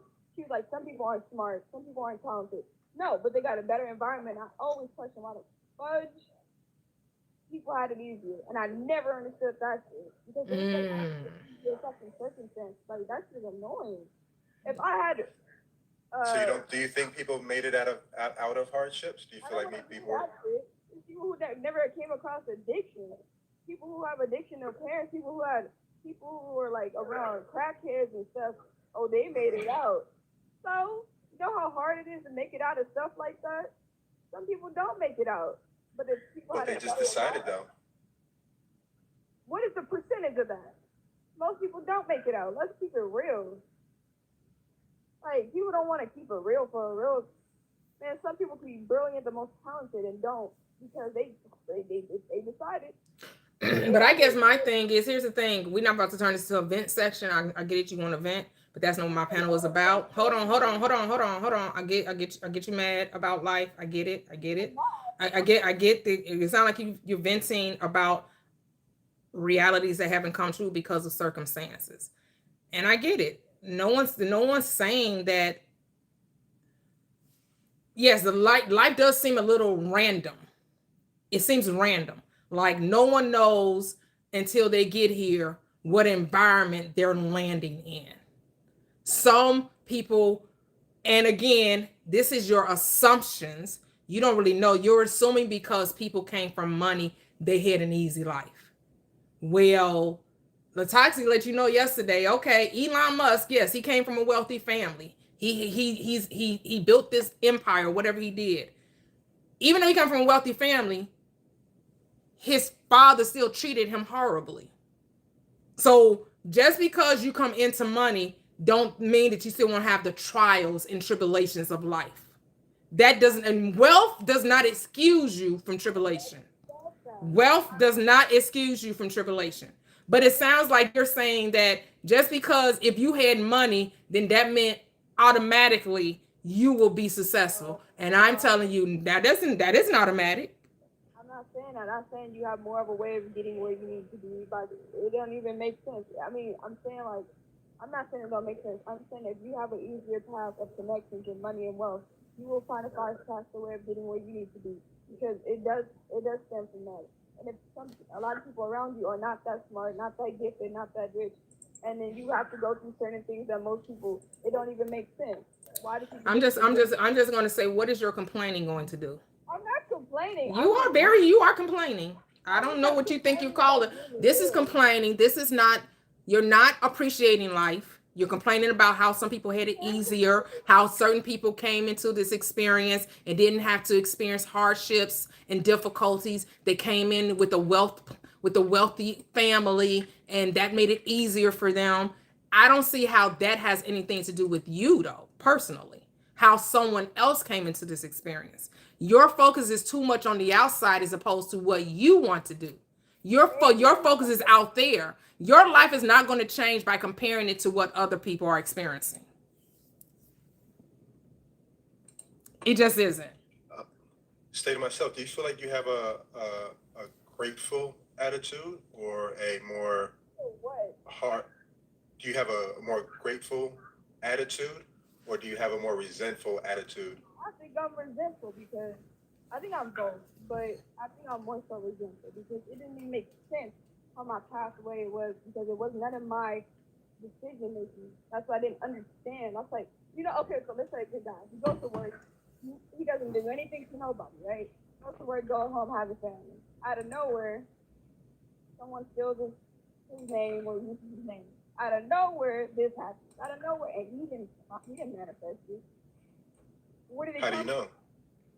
from? No, I'm saying his mindset was okay. Let's say his mindset was aware that he did not manifest that.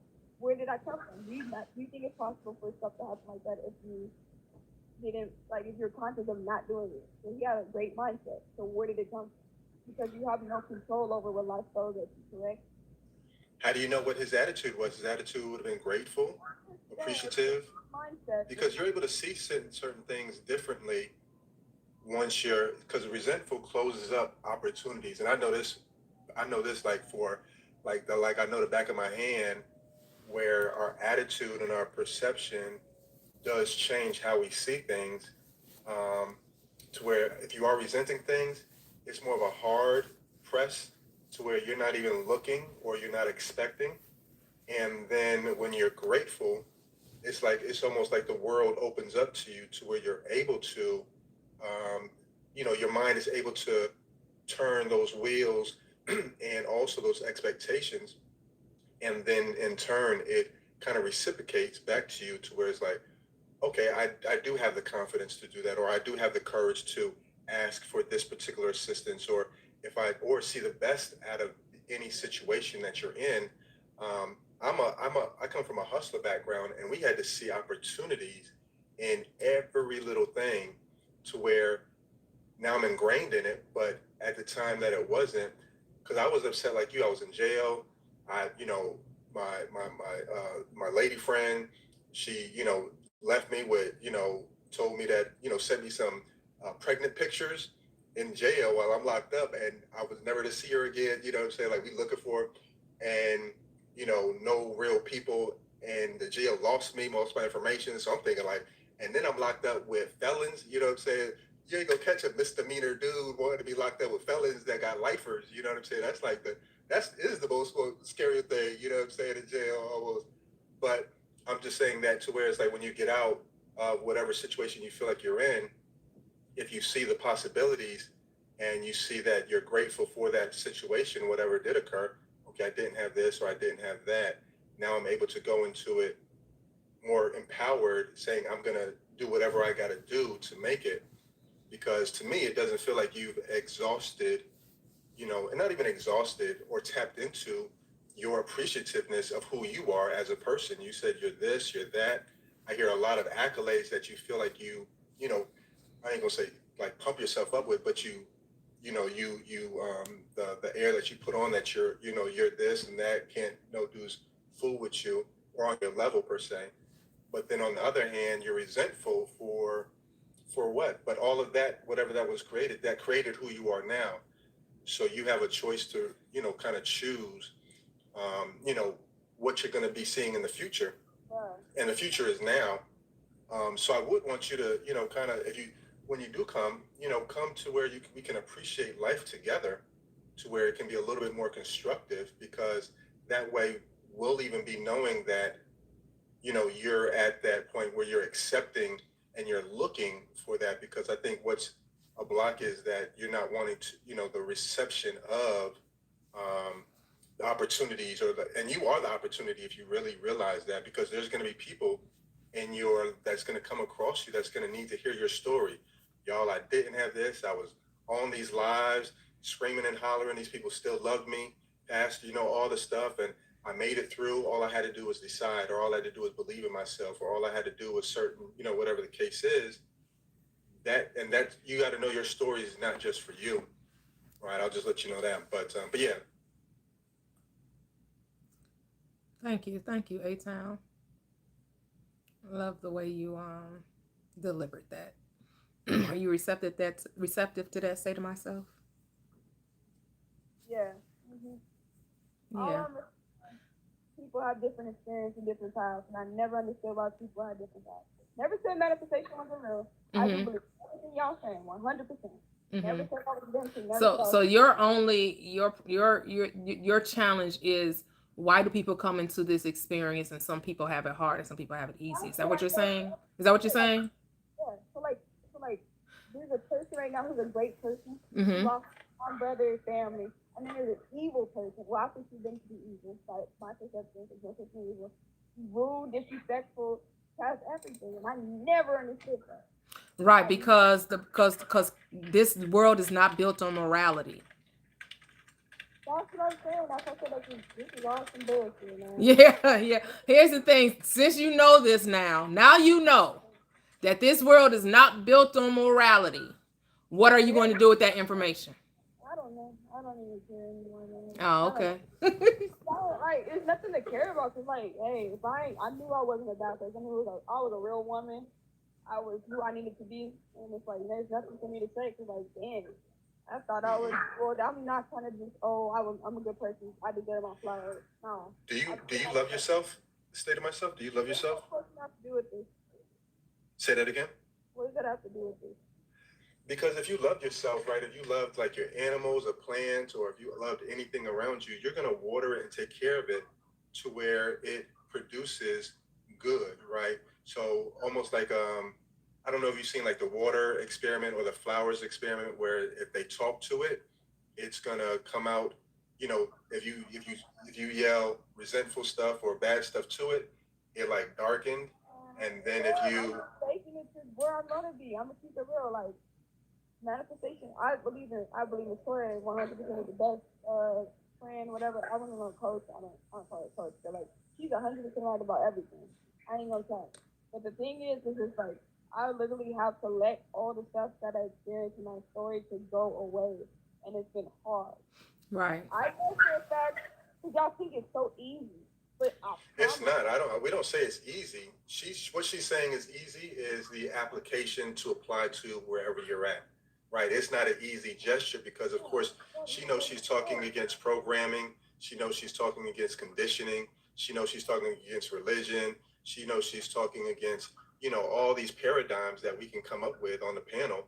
However, it's easy, just as you say, or I believe in manifestation.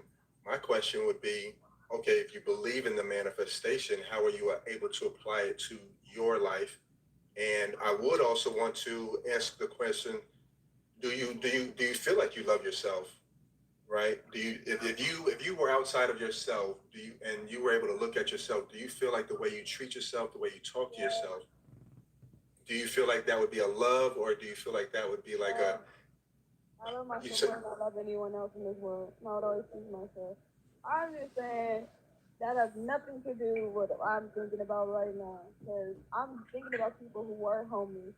Because I remember, I think his name was Park or something. He comes up here. He said it's not our job to think about homeless people or people in need. We just have to focus on ourselves. Now I'm like, bruh, that is, I know like what he's talking about, but like, bruh, that could be you. Even if I'm not homeless, this is like, I just don't understand this world. I don't like that. It just, okay, I think my opinion is I don't like that it's not based off morality. Right. That's what I don't like about this world so much, and it irks me. Because I know for a fact most people who have more than me, quote unquote, are not smarter, not better looking, don't have nothing that I have possessing me. But they got further somehow based on who they were born and aligned to. And it doesn't even make sense. So I am angry. Yeah, because your focus is on the outer.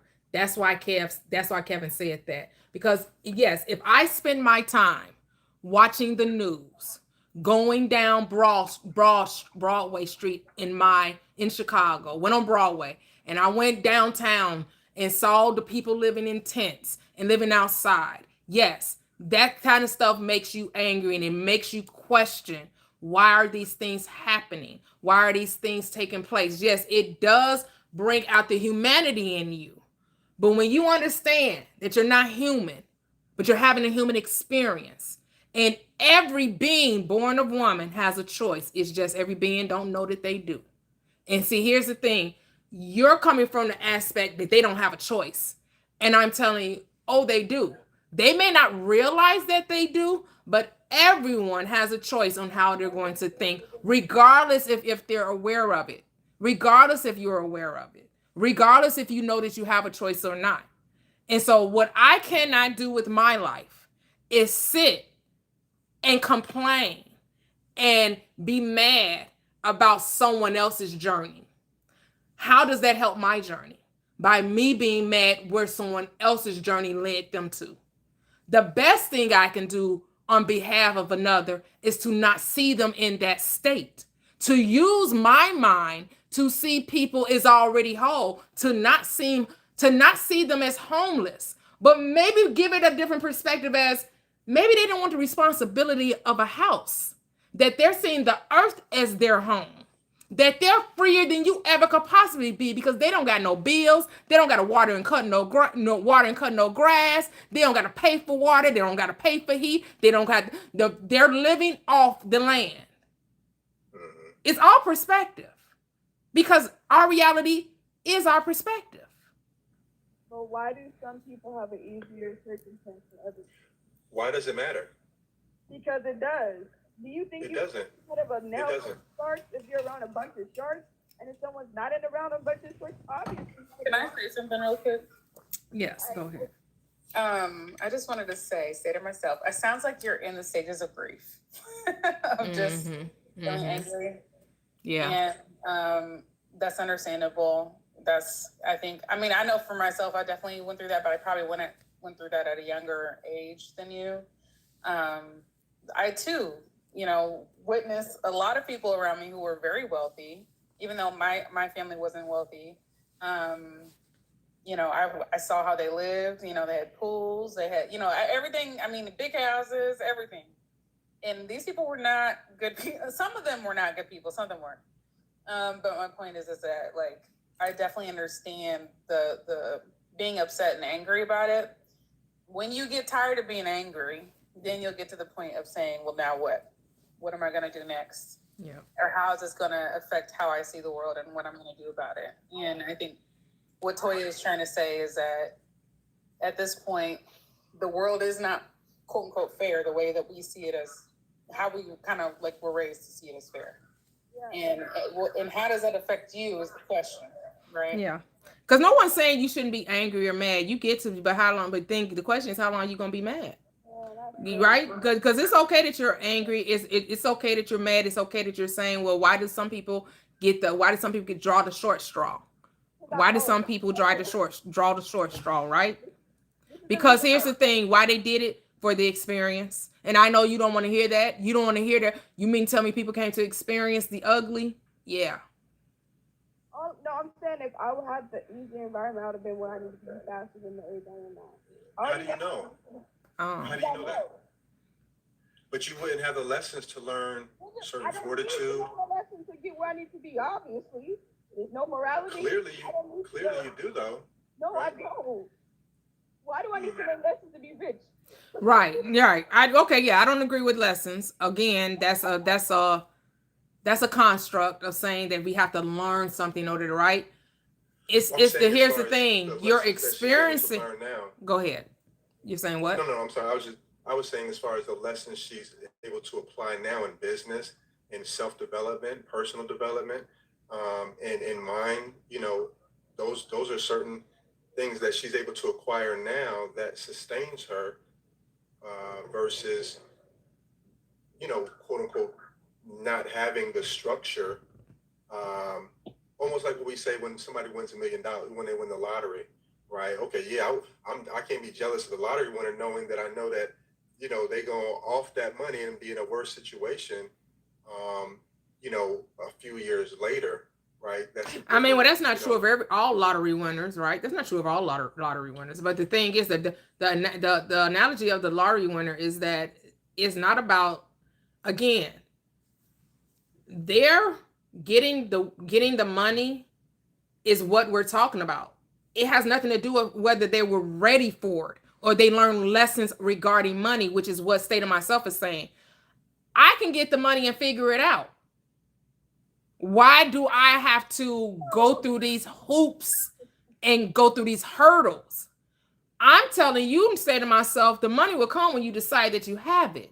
I'm not saying you got to go through no lessons. I'm not saying you got to go through no spiritual development. You got to know personal development. I'm saying the moment you decide you have the money is the time the money going to come. The moment the person decided they could win the lottery, they did. The moment they decided, they kept playing. Some people play for 10 years. Some people play for 5 years. Some people play once. I don't know the length of time it's going to take for somebody to believe that they can have a thing. I can't tell you how long it's going to take you to believe that the thing that you want, you already have. Only you know that. I'm telling you, the moment you decide that you have it, that's when you'll have it. You keep telling yourself you don't. You keep telling yourself it's a struggle. You keep saying, well, if I was born in a certain family, if I had certain money, then that's the reason why it's not happening. When guess what? You're right. You're exactly right. Say to myself, the reason why you don't have what you have is because you was born to the wrong family. You don't have the right. You weren't given the right circumstances. You're exactly right. All of that is true. You're exactly right. No, this is what I'm saying. I already know I made it. I already know it's done. I'm saying I feel like if I had a different back then, I would say if I had a different environment and a different upbringing, I will probably have it faster. I'm not saying I don't have it now. Not saying that. Now I'm knowing what you're saying. Because why did it? You're not understanding. When there's stories that I don't want and I experienced it, and it still constantly comes up sometimes. It has nothing to do with what I have now. It's just saying like we all as humans still go through things that probably was unfavorable. Sometimes it does, and it's like it irritates me sometimes because I'm human. And it's just like y'all, not y'all. I'm just saying, like in general, like I'm still human. I don't know why people just want to.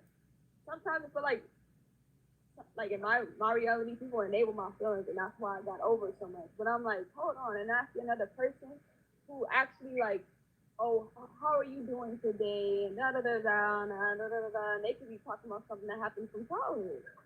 But I get upset something happened 2 weeks ago. Oh, it's in the past. Leave it alone. What? And I just feel like, oh, I didn't have to enable my feelings just because in my reality it happened to me. I didn't have to do that. I didn't have to. I didn't have to. I didn't have to do anything. I could have just been the person I need to be. I mean, I could have just been the person. It didn't make sense because I didn't choose these people to enable. It felt like they enabled my feelings, or it felt like, you know what I'm saying? Like I'm not a human. Why did I? Why did I create those moments? Because I didn't create them to be like that. I didn't say, hey, come here, treat me back. Never said that. So I don't know where. Oh yeah, I get what you're saying. So you kind of you do you remember Mariah? Yeah. You all sound very similar. Because I went through the same. Yeah. Because you think that we're saying that you wanted it to happen as opposed to the reason why it's happening, which is two different things. Wanting it and the reason why it's happened is not the same. So no one is saying that you purposely created all of these negative things to happen to you. Yeah. No, we're saying the law says it don't care who uses it. It doesn't care if you use it haphazardly. It doesn't care if you use it the wrong way. It doesn't care. The law says this is how it goes. Whatever you give your attention to must take place, regardless if you know what is going to happen. Okay, so this is what it means. Remember how I said what you want, you don't get to say the how. What you give your attention to, you don't get to say how it happens, right? I'm saying, why does she have to experience that, and then some other people don't have to experience that? Because But you don't know that. You don't know every people. You're looking at the outside and determining because they live a good life from your appearance. You're saying that they ain't go through nothing. You don't know that. You don't know because they're rich now that they didn't go through nothing. Everybody is burdened in this reality. Don't get it twisted. Everybody has been through something. This is not the struggle Olympics where we're going to compare who had it worse. Well, let me tell you how bad I had it. No. I can top you. Let me tell you how bad I had. No. You ain't had it as bad as I had it. Let me tell you. What? So now we're going to try to say who had it the worst? Because you don't know people's personal story. Most people only tell the good stuff. Most people only tell you what they want you to know. You're going by appearances and determining, oh, because they rich, they didn't go through nothing. Or because they were born into wealth, they didn't go through nothing. You don't know if those people were essayed. You don't know what those people went through. You don't know what people went through as children, as young adults, just because they were born into wealth. You don't know that. I mean, people lie. They make up stories. I literally had this one person I was in the suburbs with. Yeah, you're exactly right. People do lie, and that's why you think that people don't have any problems because they're not telling you the truth. Like what? You are so focused on other people's story, that's what's deterring yours. No. You are so focused on because if I would have just had it different, if I would have just had it different, if I would have just had it different, but you didn't, so now what? Because here's the thing, you could say you had it different and it would be true, but you're not willing to do that.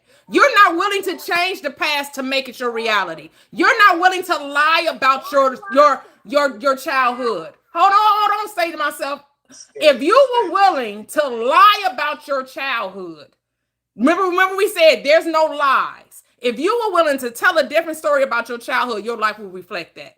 If you stop telling the story that I had it so hard, I had it so difficult, people treated me bad, if you were to lie about your life, like a lot of people do, if you would tell because a lie is just a story you tell. A lie is just a story that you tell, and it's up to you to believe the story that you're telling. And you get to tell a different story if you wanted to, but you're choosing not to. You're choosing to keep telling us how bad you had it, how if you would have had it differently, you would be so much further along. Then guess what? Tell the story that you had it differently and yet you're much further along. Tell that story. Tell it the way you want to be as opposed to the way it was. That's the beauty of this life is make believe. You can make shit up. You really can. You can tell a story that benefits you. That's the power you have. You don't have to keep telling the story that you were broken, that somebody mistreated you, that somebody did something bad to you, that you had to go through hard. You can actually rewrite your life. That's not what I'm saying. I said people lie because some people can grow up in the suburbs that I knew, right? I was in the suburbs. I'm actually from the hood, but I moved to the suburbs. They came up with this notion in their story in their head that their life was like mine back in the hood, and they did not. They live in the suburbs. So you're not listening to me. So we can't have the conversation if you're going to listen to what I'm saying. Because right now you're trying to, instead of listening to what I'm saying, you wanting to prove a point. And so then that's where the conversation will have to end. Because that's exactly what I just said. That what you're saying is exactly what I just said. They told a story that they wanted to tell. A story that wasn't even true, that you're calling a lie. Because they wanted to tell a story that you could identify with, they did. But you take issue with it. And I'm telling you, guess what? Just like they lied about a childhood they didn't have, you could do the same thing. You can do the exact same thing that they did. They lied about a childhood they didn't have, you can do the same thing. You can do the same thing. That's a fact. You don't have to keep telling that story that you're telling. Just like you said, when you moved to the suburbs and they told a story that they came from the hood, that they didn't really live that life, you can do the same thing. They're actually telling you the secret to your reality, to how to change your reality, to tell a different story. I would actually want to say to myself to actually like walk her through that, like what, like practically be able to, and I know this ain't no session for her, but I'm just saying, she gets a lot of time. She gets a lot of one-on-one time when she does come up here. And I definitely appreciate it, say to myself, because it allows us to really, sort out certain things. But practice that, like walk us through, like how would you relive that situation as though it's a lie for the better, or suggesting that it's how you need it to be versus the detriment of what you feel like it is. Because right. And here's the thing, it's about that story. Right. It's about openness. So it's like she's not, say to myself isn't asking for advice. Say to myself just wants to vent. Right? She just wants to say, this is what I'm angry about. I just want you all to listen to how angry I am. No. That's what's going on. You want to, and it's fine. It's fine. I'm not saying it again. This is not an attack. This is not a wrongness. I'm just saying that you're here to tell us why is life so difficult for some people, and it was also difficult for me, right? You want to vent, and you want to, like you said, you want the opportunity to feel human and feel mad. I get it. Because I've been trying to give advice the whole time and it's unreceptive. So I come to realize that's not what she's looking for. She's just looking to vent. And I'm going to we're going to end the conversation because I've let you vent for like past 30 minutes. And I don't think you're going to say anything differently than you've been saying for the past 30 minutes. So I gave you the space for you to be human, for you to be mad. Don't ever think that I'm condemning you or saying that anything that you're saying is wrong, because it's not. You are so right to have your perspective. You are so right in everything that you're doing. There is nothing wrong in what you think and how you feel and how you're perceiving your reality. You definitely get to have those thoughts. You definitely get to have those feelings, because like you said, that's the part of having the human experience. It's to experience those emotions, to be honest about how hard it is for you to change your mindset about how the life that you've been dealt, the hand that you've been dealt, and how you feel like life happened to me, not because of me. I didn't make any of these choices. I didn't have anything to do with how I was brought up. And I'm going to say you're exactly right. As a child from 0 to 7, yes, you were told how to think, told how to be. You were programmed. But guess what? Everybody was. No exception. Everybody that came into on this third dimension plane from 0 to 7, oh yes. They were told how to think, how to feel, how to be, how to see, how to talk, how to walk. What could be, what couldn't be, what was possible, what wasn't possible. Oh, you dark skinned, look for you to be treated the worst out of everybody in the world. Oh, it's going to be colorism. Because not only are you going to get it from the people that are considered white in this world, You're going to get it from the people that's black but considered light skinned or red bone. They ain't going to like you either. And they're going to look down on you. And they're going to treat you a certain way. And you're going to get overlooked for that. And then don't have an education. Oh, that's another knock against you. Don't be a woman. Oh, that's another knock against you. Don't be of a certain age. Don't be of a certain height. Don't be of a certain weight. The world is always going to dictate to you what you can and cannot have based on how you show up on this reality. At the end of the day, you have to decide, am I going to conform to their perspective of me, or am I going to create my own? And that's the point of this awakening, is to realize you get to take your power back. And you don't get to, I no longer am going to allow society to tell me what I can and cannot be. But that's a revelation you have to come to. I can't tell you that. You have to realize that on your own. And again, yes, as the toxic said, we all go through that. What the hell? What the hell? What the huh? It does appear that some people, but again, I don't know everybody's life. I don't know what goes on behind closed doors with people when they go to sleep and what's happening. I'm only seeing the appearance. I'm only seeing the outside. Unless people tell you, you don't know what their life has been like, what experiences they had as children in their young adulthood, and when they got married, and why they got and all that. You don't. A lot of times you don't know unless you have a personal connection with them.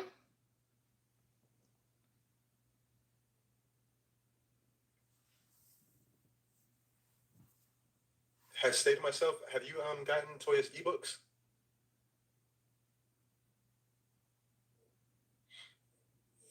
I think certain. I think Yeah, the thing is, like Kevin said, we can't force anyone to, and I get it. Yes, I always want you to feel like this is a place you can come to, say to myself, where you can vent. Where you could, and I have to realize when you're in your vent mode that you're not looking for answers. You just want to be human in this moment and talk about how you're mad. And that's okay. Without being judged, without being condemned, without even thinking that you need to change. Because I want you to know ain't nothing wrong with you. You're perfect. You're beautiful. You're amazing. You are the billionaire heiress that you talk about. You have your $1 billion brands. Chris Brown is wearing your stuff. I got your jacket. All is good in the hood. And in this moment, in this time, you want to be mad. And I'm going to allow you that. Because you get to have it. This is your reality. I'm not ever going to tell you it needs to be different. Yeah, I'd like to see, as far as books, materials that she's pouring into herself, versus her just the vent part is cool. At least a learned event, right? This space offers so much. This space offers so much versus just a vent, right? To be able to, being vulnerable. However, being able to connect the dots and being able to, like you said, be liberated by the whatever the case was. That's what this space offers, and you can appreciate wherever you're at from this particular space by applying certain knowledge, by absorbing the information and just kind of sitting in the space and just hearing the certain conversations, the certain stories, and things of that nature that I get healed, or I get revelation. You know what I'm saying? Mm-hmm. I get so much just by sitting, just chilling, where I could be just working and it be in my earbuds, and I'm taking notes, or either just vibing off of the Mia Slay. You know what I'm saying? Her story. Everybody's stories. Actually, I don't think I've heard any story that was like, okay, I don't know.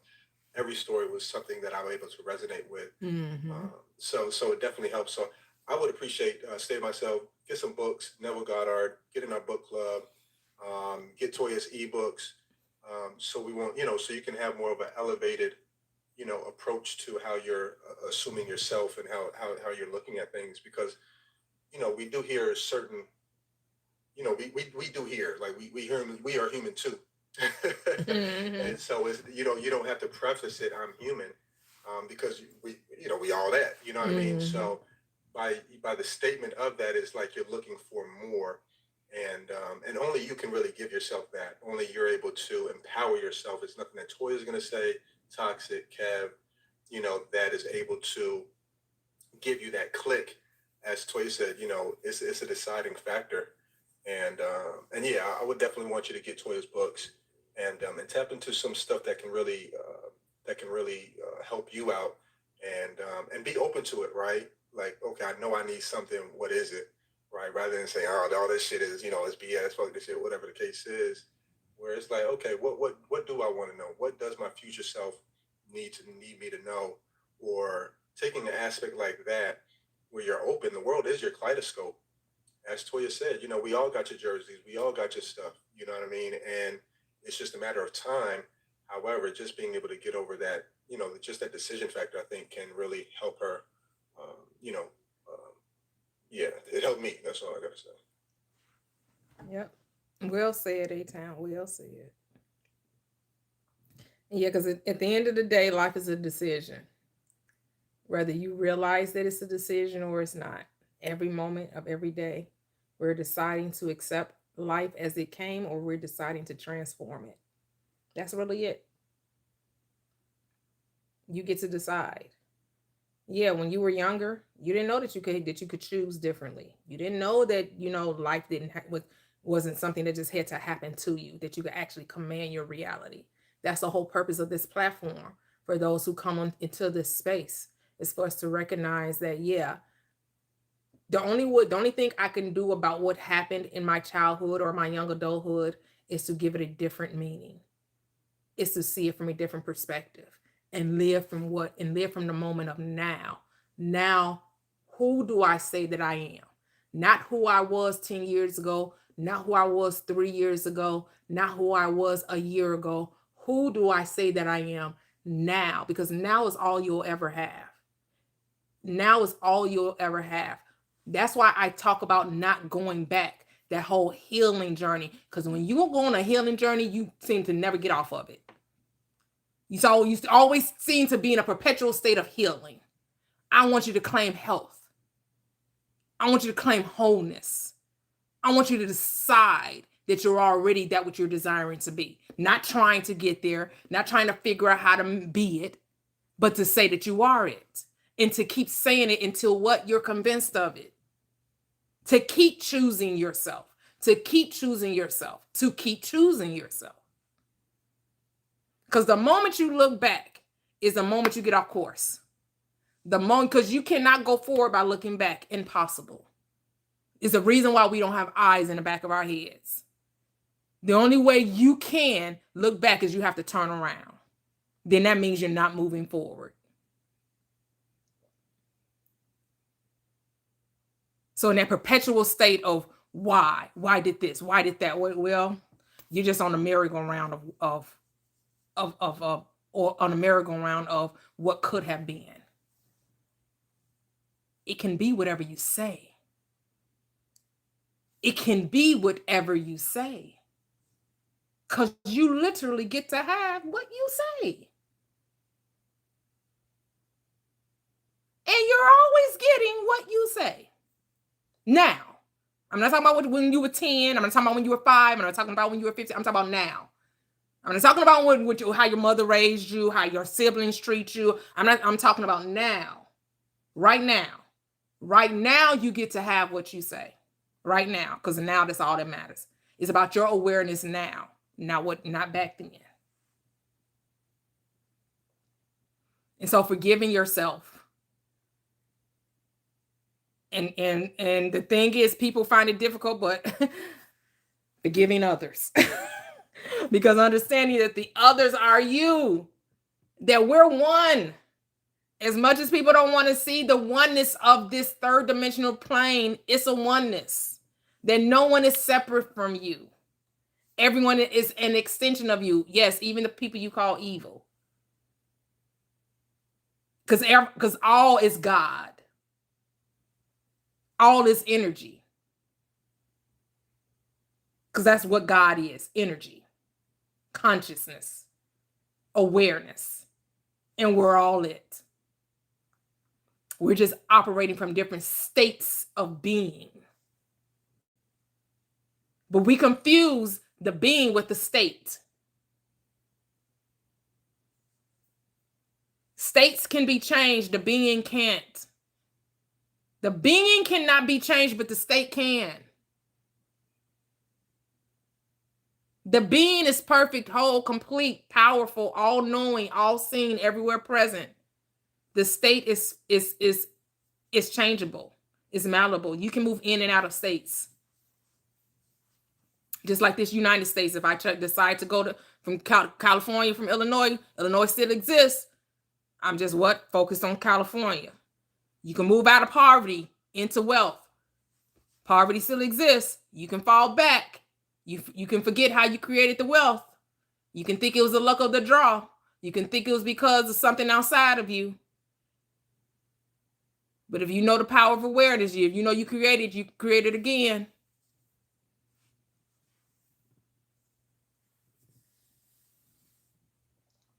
Hello.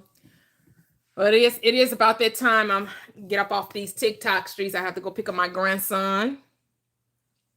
I appreciate everyone that joined the chat. His grandson, what grandson call you? Grandma. You call your grandma? Okay. Grandma. Yeah, I wasn't trying to come up with no Nana and Granny and grandma's good. I think they come up with I think one of my friends was like they be calling them Meemaws. They don't want to be called Nana or Grandma, so they call them Meemaw or something. Mommy, Meemaws or something like that. I don't know. Yeah. But no, I appreciate you though. Call my grandma Meemaw, but my other grandma was grandmother. Oh, not grandmother. Grandmother. That's so proper. Two different versions.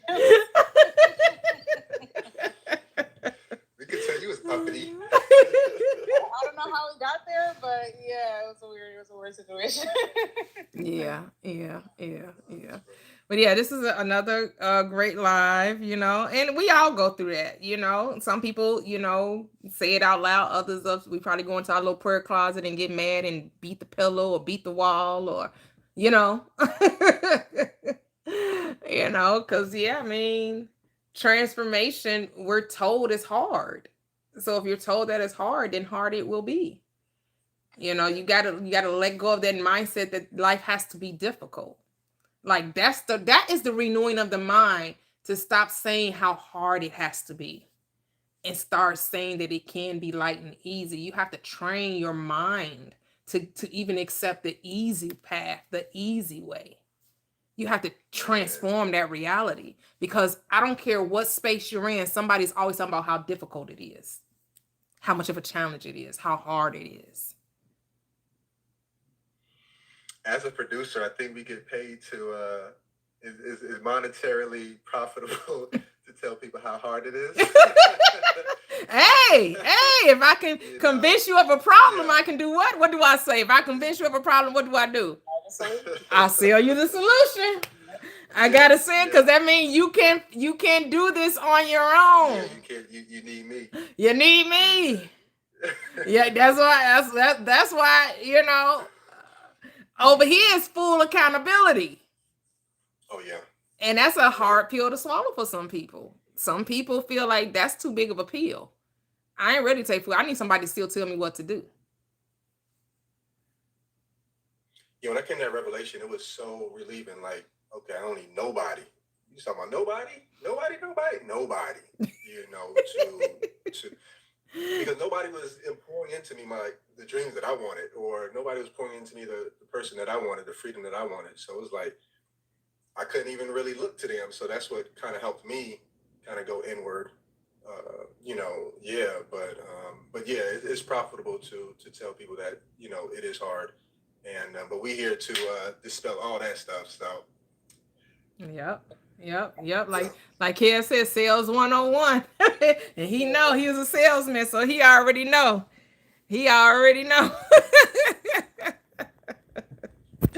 So, yep. I cannot tell you how upset I was when I went to college and graduated, and everything was fine. But then after college, a few years after college, I realized, everybody was taking pills. That's how they were able to stay up and study. Oh.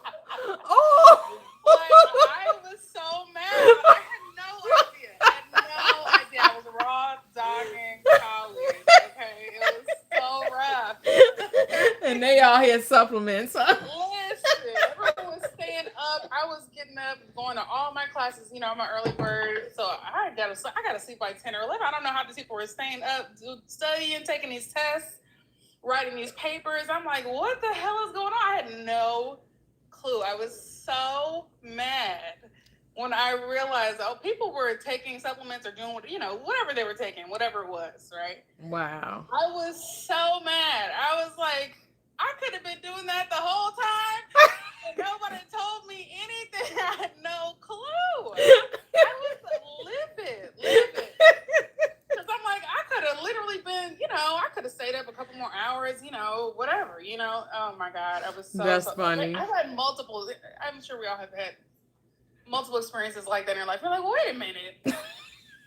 How am I doing this the hard way? Why is everyone else doing this the easy way? What is going on? Right. That's so funny. Clean off. I was so mad. That's too funny. Oh my goodness. It's one of those things. It's like, there's a million things. I realized, the whores are getting married just like the good girls are getting married. I'm going to go do my thing. Because it don't matter. None of this matters. It doesn't. It does not matter. That's what we're trying to say. And I know that's the part that's like, what? Wait a minute. There are no rules. I know people want it to be some rules, but there are none. Hold on. I'm gonna see if I can get my son to go pick up my grandson. Sorry. No, I'm gonna see if I can get my son to go pick up my grandson. If he does, then I can stay on live a little bit longer. If not, then I'll be peacing out. Hold on. Look at the love. Toxic, what did you go to school for? English. Okay. Yeah, English writing. So my specific topic is nonfiction. So nonfiction literature.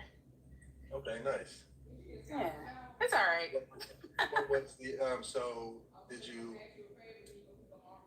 when you do go to school for English, right? What is like are you supposed to be like the what's the trajectory? Oh yeah. If you take that, like what industry are you in? Are you writing or what trajectory does that carry? So I first wanted to go into English because I want to go to law school. Long story short, I was originally a music ed major. I did music ed for 3 years. And I was like, that's exactly the time, I won't tell my age because I'm only 25, but that was exactly the time when they were cutting funding they were cutting music school funding, they were cutting like music education funding, in schools. And so I was like, well, I won't have a job. I need to change my my trajectory. So then I was like, well, shit, I'll just go to law school. And then I got my degree in English. I did not end up going to law school, but I did do a couple internships. But I was like, I don't have the patience for this. So the typical trajectory for English is usually academics, honestly. But it's pretty versatile. I'm glad I did, do English now because I did end up getting a job in tech, being an editor, and some other things. So it worked out. So you can now the trajectory is totally different than what it was when I was in school. So people can go into technical writing, do all kinds of stuff that are like a lot more lucrative than what I was planning on doing. Right. So I just happened to hit the mark where tech was lining up with my expertise. So, but that didn't happen right away after college. It took a few years. So for sure. Yeah. No, that's good. Yeah. Thanks for sharing. Yeah. Because, you always think I do hear the lawyer-esque. I ain't gonna let you get away with that one. That's I'm definitely funny. hearing you at the lawyer in the courtroom sometimes. Listen. Sometimes they gotta get it. It's too buttoned up a profession for me. At least it was when I was looking into it. So I don't know what's changed, but back then I was looking into being a defense lawyer, and I, done some work as a criminal investigator. Oh wow. That was several years ago, but it was a lot of fun. Oh wow. But I did not want to go to school for that though. It's like let me just cut to the chase and do the fun shit. Like I don't want to actually go to law school, pass the bar, do all. No, because they didn't get paid anything. Those defense lawyers still don't. The ones I was working with, at least. Yeah, they don't get paid for a while. They do not. They don't get paid money. Under somebody. Mm-hmm. Yep. You have to, unless you're gonna work like as a private defense lawyer. If you're gonna do federal stuff and like take pro bono case, not pro bono cases. If you're gonna take cases that get assigned to you by the courts, that's a whole different. You do not get money for that. I was like, too much work for no money. No, thank you. Not interested. So yeah, I eventually just went into banking. Oh, okay. So you have to be in corporate or divorce. Get into the divorce, divorce or corporate. Oh, facts. Yeah. Or do defense attorney. Yeah, that too. For like criminals. Right. You can do that. That's always lucrative, but you know, you do get on the wrong side. Did you hear about that lawyer in Atlanta? I think she's a white girl. She was defending all of these gangsters or whatever in Atlanta. She ended up getting caught up in their crimes and having got arrested. I don't remember. This was a few months back. I don't know if anyone's I'm not from Atlanta, so I don't remember her name or anything like that. But I just thought that was so fascinating because I'm just like, girl, now you can't make any money because you lose your license automatically when you get accused of a crime. Oh wow. So yeah, I mean, but not automatically, but it's pretty much automatic because you have to have you have to be above board. You have to have all these specific things with ethics and all that. So you cannot be charged with a crime. Oh wow. Otherwise, you will lose your license more than likely. Yeah. I'm sure she's lost her license and she got caught up with the people that she was defending. What? That's so okay. She's about that life. Your whole job is to not get caught. Like if you're gonna be a lawyer. That's literally your job, is to get your people off. And she got caught up. Lordy. Got caught up. Wow. I don't remember her name. I'm gonna look that story up now. What's the verdict, Toyia? Oh yeah, he's going. Yeah, he went to. He said he's going to pick him up for me. Yeah. I don't know why she acted like she was gonna ask. Huh? I don't know why she acted like she was gonna ask. What? Because when she said that it was done already. Oh, all right. I had to play the role. You know, I see. I did ask, but I know he was gonna say yeah, but yeah. What's up, B Up? How you be? Hey, you already know. I'm blessed to be here. I appreciate you having me. Oh, thank you for joining. What's going on? I came and talked to A-Town. He said he was a producer, and I was just trying to see, where that's at, how that's going. No, in the music, I was an A&R, but when I say producer, meaning versus a consumer, I'm a producer. So we're either coming up with products, services, and the way you're able to identify your client is talk about their pain points and what they can do, what hardships they're going through, stuff like that. So that's what I was saying as far as producer. It's in our best interest, almost like yourself. So I would sell you how hard it is to be a producer or to find a producer or to get your music out. You know, that's how that would happen. But yeah, I was kind of bringing it in that particular light. But no, I used to A&R back in the day. But yeah, I definitely see your music, man. Salute to you and your efforts and your endeavors, man. I definitely love it. And Toyia's definitely co-signed you, so I definitely appreciate that, the love and energy you're bringing to the table. Blessings, appreciate it, man. I love it here, man.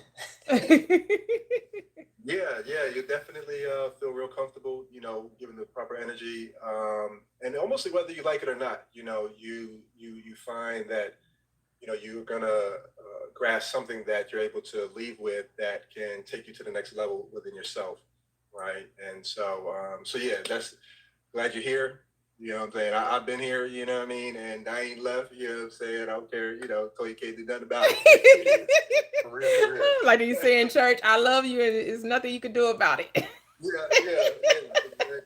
Exactly. She can't do nothing to get rid of me now, man. So yeah, appreciate you, man. Right away. It's real.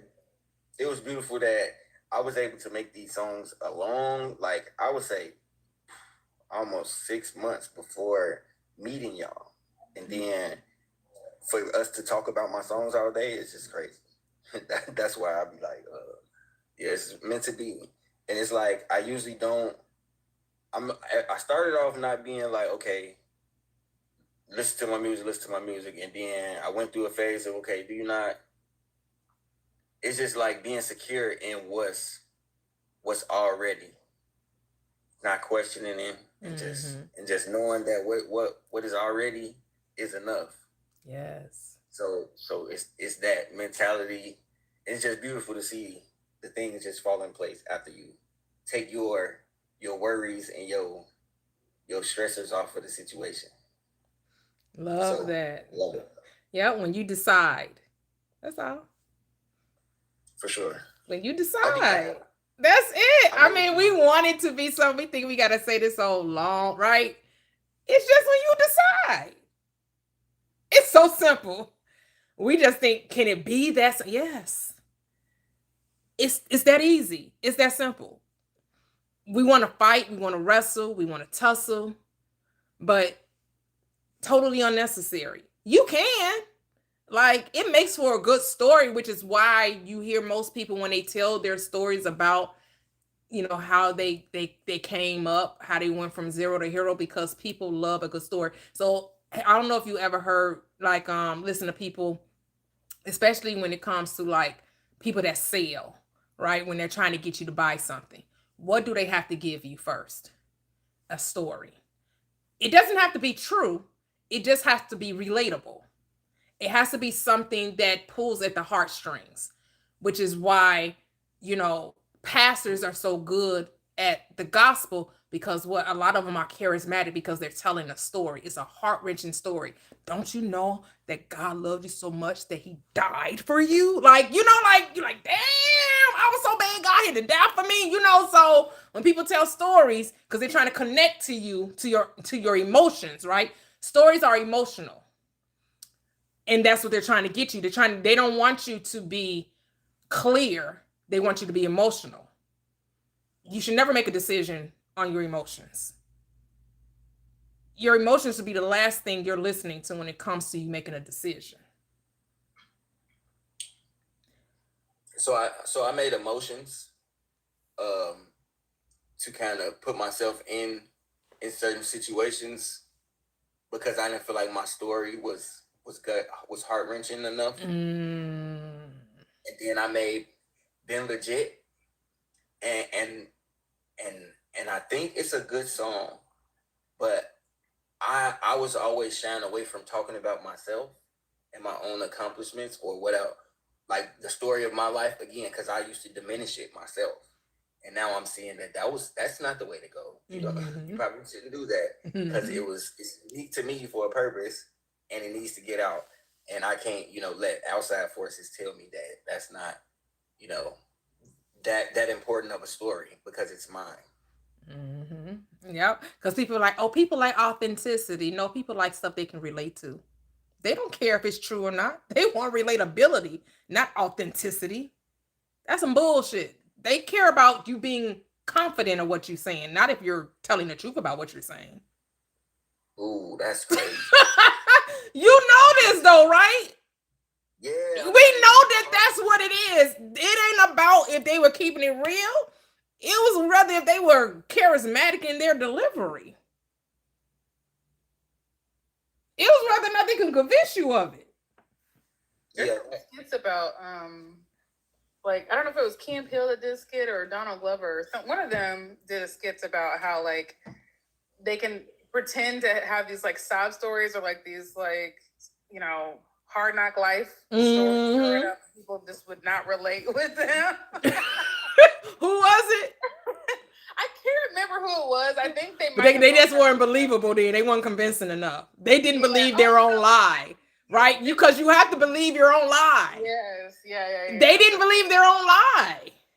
Yes. There's an episode of Community. That's what I'm thinking of. It's a TV show called Community, and Donald Glover has an episode where he's trying to connect through this like dramatic way, but no one, he's afraid that his story just isn't dramatic enough, and like no one's going to be able to relate to it.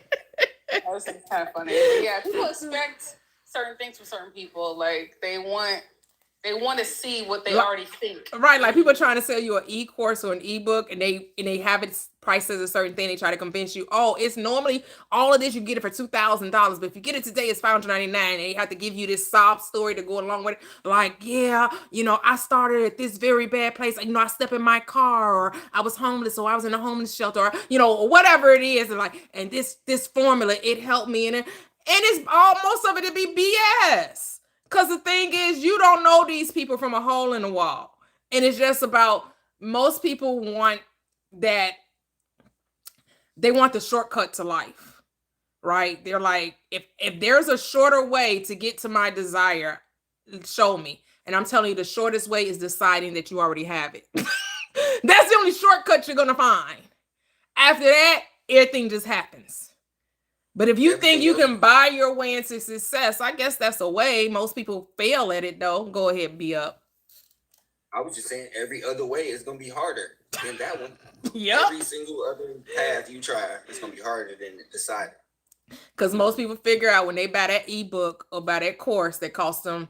And then you be thinking like, so how did they come up with this price? Well, the price is whatever somebody's willing to pay, right? The price is whatever somebody's willing to pay for it. And you just got to know if you're willing to accept whatever they're willing to give you for it. Because, some people negotiate. Well, you say it's this, but would you be willing to take that? Or, then other people like to be told what it is, right? So you give this astronomical, number, and then you dwindling it down, and people feel like they're getting a bargain, right? Oh man, it normally costs this, but you're giving it for that. Okay, man. And then come find out it wasn't even worth the paper it was printed on. Because the whole point of, and again, this is how you know, but you got to understand, I'm not saying that it's wrong.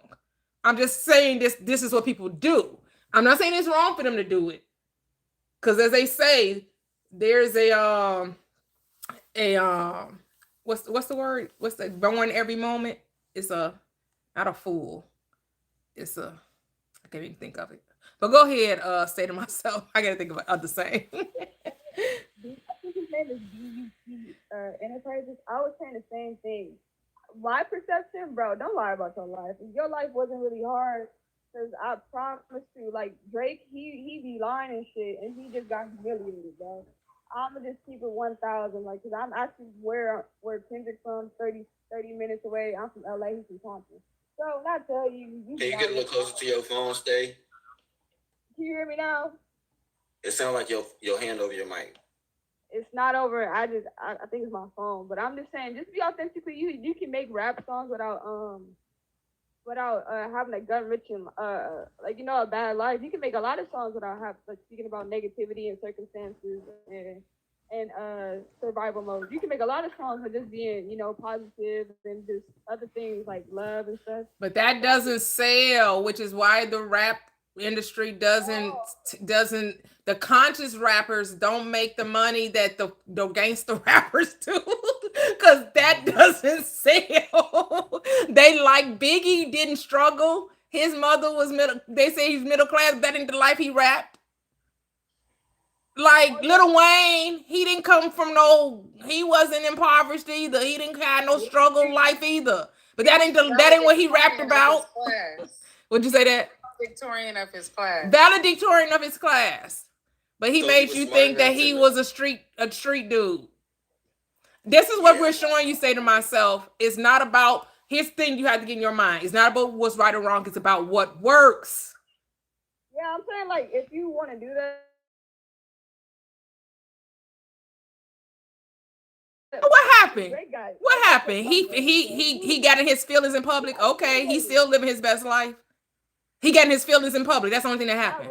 You saw him crash out a little bit in public. He looks sad. I think she's saying he portrayed in his music that he had it rough or whatever, and then now he's being exposed for his But what? Okay, he's being exposed. But what was the ramifications of being nothing? He still got his fans. Still people got gonna rock for him. Still got people that's gonna go. He's still selling out concerts. Yeah, that's what I'm saying. He ain't nothing really changed in his life other than what he got a little pie on his face. So Did He don't anybody care. take Drake as He don't care. Did anybody take Mac as one of those rappers that started from the hood? And I don't even think he never. I've never seen him rap about That rappers. part, like Divination said, their actors playing the role of a rapper is brilliant, actually. Right, because you do know Drake is a bona fide actor, right? And he's playing the role of a rapper. You know Drake is a bona fide actor, right? That's how he made his startup in the industry. And so he just played a rapper and he fooled them all. You can have all the accolades in the world. It's just like it just depends on you and how you are as a person. If you want to be authentic. You want to be what's it called? The other word, relatable, and you can go through what happened and then you make up a story. Go ahead.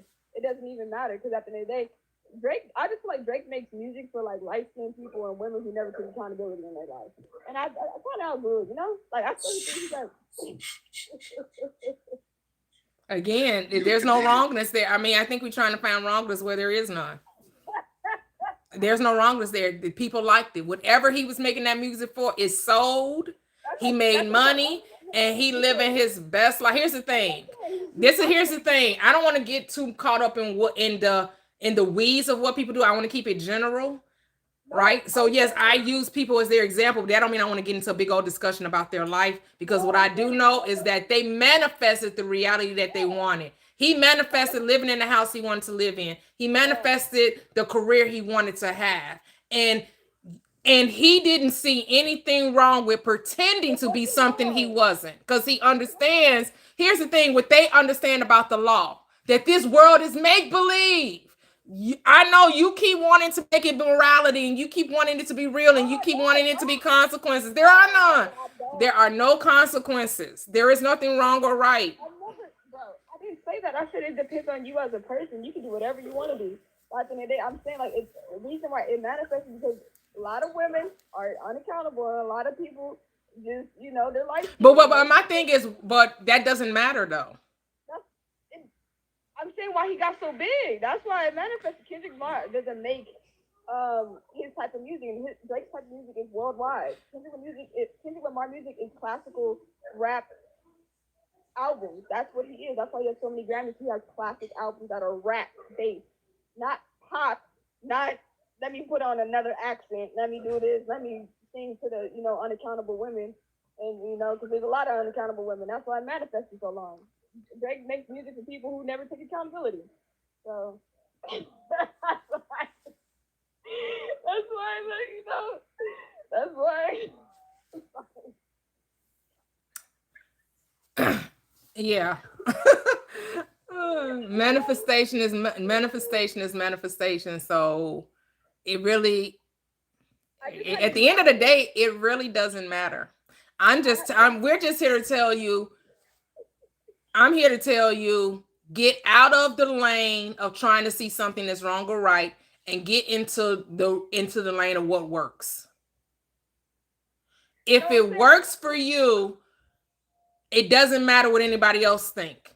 Yeah, that's what I'm saying. And there's another clothing brand that made clothing like for my manifestation, for my what I got going. And so we get to have whatever life we want. Right. And when I was referencing those movies that we were talking about the last few days, right, what I gleaned from the Last Dance with Michael Jordan and the Bulls, it being Eddie Murphy, the Eddie Murphy documentary, the Serena and Venus Williams movie King Richard, and then I also watched Sylvester Stallone's documentary too. What I realized about those people and anybody who realizes their desire, they had tunnel vision. They didn't care what somebody else was doing. They didn't care about, I had a hard life or I didn't have a hard life. Or they said, this is what I want to do and it's going to happen. Sylvester Stallone, his father, jealous of him, beating him down, doing all kind of stuff. He said it never entered his mind that he would not be successful as a screenwriter and acting in his own movies. He said that it never entered his mind that this couldn't happen, regardless of what was going on in the home life, regardless of, because he said when he started acting, they were only cast him for certain roles, and he said, well, if I'm going to play in the movie that I desire, I'm going to have to write it. And so this is what it comes to those of us who have the whatever dream it is, whether you call it big or small. It comes to recognizing and being tunnel vision, not looking at the world, because the moment you put your focus on the world, you take your focus off your end, off of your desired outcome. It does not matter what someone else is doing. That's what we really got to get in our heart and in our mind. It doesn't matter what someone else is doing. It only matters what you want. Yep. I love that quote by Reverend Ike. If you judge the rich, you'll never be one of us. You'll never be one of us, because you're trying to say how someone else should show up in the world is really none of our business how someone else shows up in the world. Exactly, but people can talk about Chris Brown being a colorist, but we talked about that. So it's just. Now wait a minute, you brought him up. No, before. I did not bring him up before. Yeah, before. No, I didn't. Maybe someone else did. I don't know, but I didn't bring him up and talk about his colorism. I mean, Nah, she brought up Drake, but yeah, the fact that he had ghostwriters, like Drake is. Here's the thing. Here's the thing. If we're gonna bring them up to bring forth a point. We're not gonna make a discussion about their life. We did that, been there, done that. When I bring up these celebrities, it's to drive home a point about manifestation, not to have a discussion about what they did and what they shouldn't be doing and how they writing this type of. No, it's to bring home a point that that imagination creates reality. I'm just not here talking about current culture just for the sake of talking about it. This ain't that platform. I could really care less what Chris Brown does or what he doesn't do. Really ain't none of my business. Nobody's judging Drake. We're just saying what, like, the way. But here's the thing. You keep trying to dictate my platform, and I'm telling you, I'm through with that conversation. I don't really care about what Drake does. If you can't bring what he's doing to a manifestation point, then the conversation is fruitless. If we're going to talk about the celebrities, talk about it from the point that what they did, what they manifested exactly the thing they wanted to create. That's the whole purpose of bringing them up. It's to drive home a point. Other than that, we don't need to have a conversation.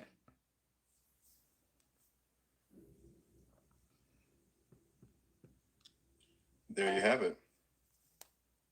Yeah, when I bring up celebrities, it's not to talk down about them. It's to show what they're doing.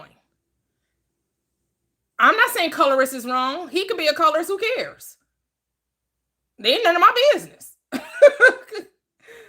It doesn't matter what they do personally in their life, because what they do personally in their life manifests all facets of their life. At the end of the day, it's about what are you doing with your imagination? Because the only reason I cast a spotlight on them is to bring them out of idolization, not idolizing them, recognizing that they're just like you. They had dreams just like you, and because they remained focused on that end, they manifested it. They weren't looking on the outside. They were only talking about what they wanted. And to the extent they believed it, it had to come true. And so we should be inspired by them, not condemning them. Because we got to get out of the mindset that what they did was a wrong thing. It's not wrong. It worked. It brought them, it gave them the reality they want to experience.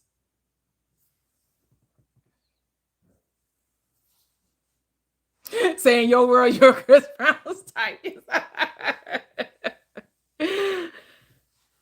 Yes, Anna, you definitely could see it. Yes, that was definitely a powerful documentary. He started at the age of 13 and said that he would be famous by 18, and he was. And this is also what to drive home about these stories and these movies and documentaries. You never hear where time was of any consequence in their reality. They never complained about how long it took, if it took 5 years, 10 years, whatever it took, you didn't hear them talk about, well, I was desiring this and I was just wondering why I was taking so. Nope. He said at 13 it was going to happen at 18, and it did, right? Sylvester Stallone didn't even talk about a time. He just said, I know what's going to happen. It never entered my mind that it wouldn't happen.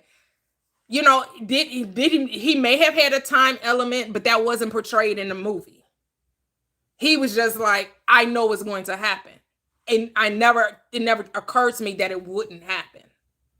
He had such a strong belief. That's where I want our focus to be, and understanding that it happens because I said so, because I decided that it must happen, so it does. That's the only technique. Just decide that it is, and it shall be. That's it. Everything else is commentary, because whatever needs to happen will. And since you say you are the person that has it, and then everything else, whatever your belief system is around your success, you're going to experience that too. So you talk about, different people experiencing haters or different things in their life, right? If you think that people are going to look down on you, or, at the top is lonely, at the top, it's the air, because I heard that's what Sylvester Stallone said. He said it was lonely at the top of the mountain. You think it's going to be a certain way, and then you're going to get all these, you get all these accolades, but you recognize that it's lonely. The air is thin up there. I was like, ooh, that's a cautionary tale. Because you will want your success to be shared with your loved ones, or with, to have those people around you that you want around you, and they can share in your reality, right? Eddie Murphy had a different perspective, right? He said, yeah, there were some people that they were all part of his little tribe. Some of them transitioned and some of them fell off, but he still had his core group. Wait a minute. He had 10 children. So he has his family and loved them around him, and enjoying his success and his money, because he got 10 kids. And they were all sitting around the dining room table in his beautiful house.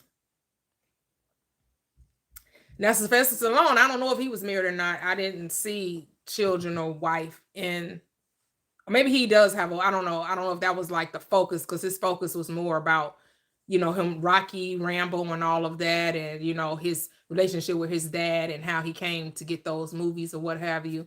But again, you're always going to have infinite ways of expression. And you want to, and what I do like about what Eddie Murphy said is that you want to make sure with the money you have peace. Because he talked about Red Fox, Rick James, having to bury those men, even though they had obtained the success they wanted, but they didn't have the peace that came with it. Because by the time they were up out of here, they didn't have no money. They were broke as a joke. Because he was like, where they family at? What? He was like, what's going on? Like, really?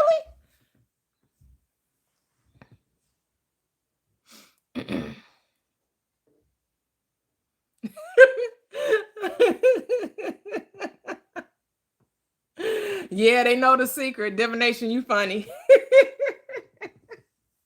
Hey, it is what it is.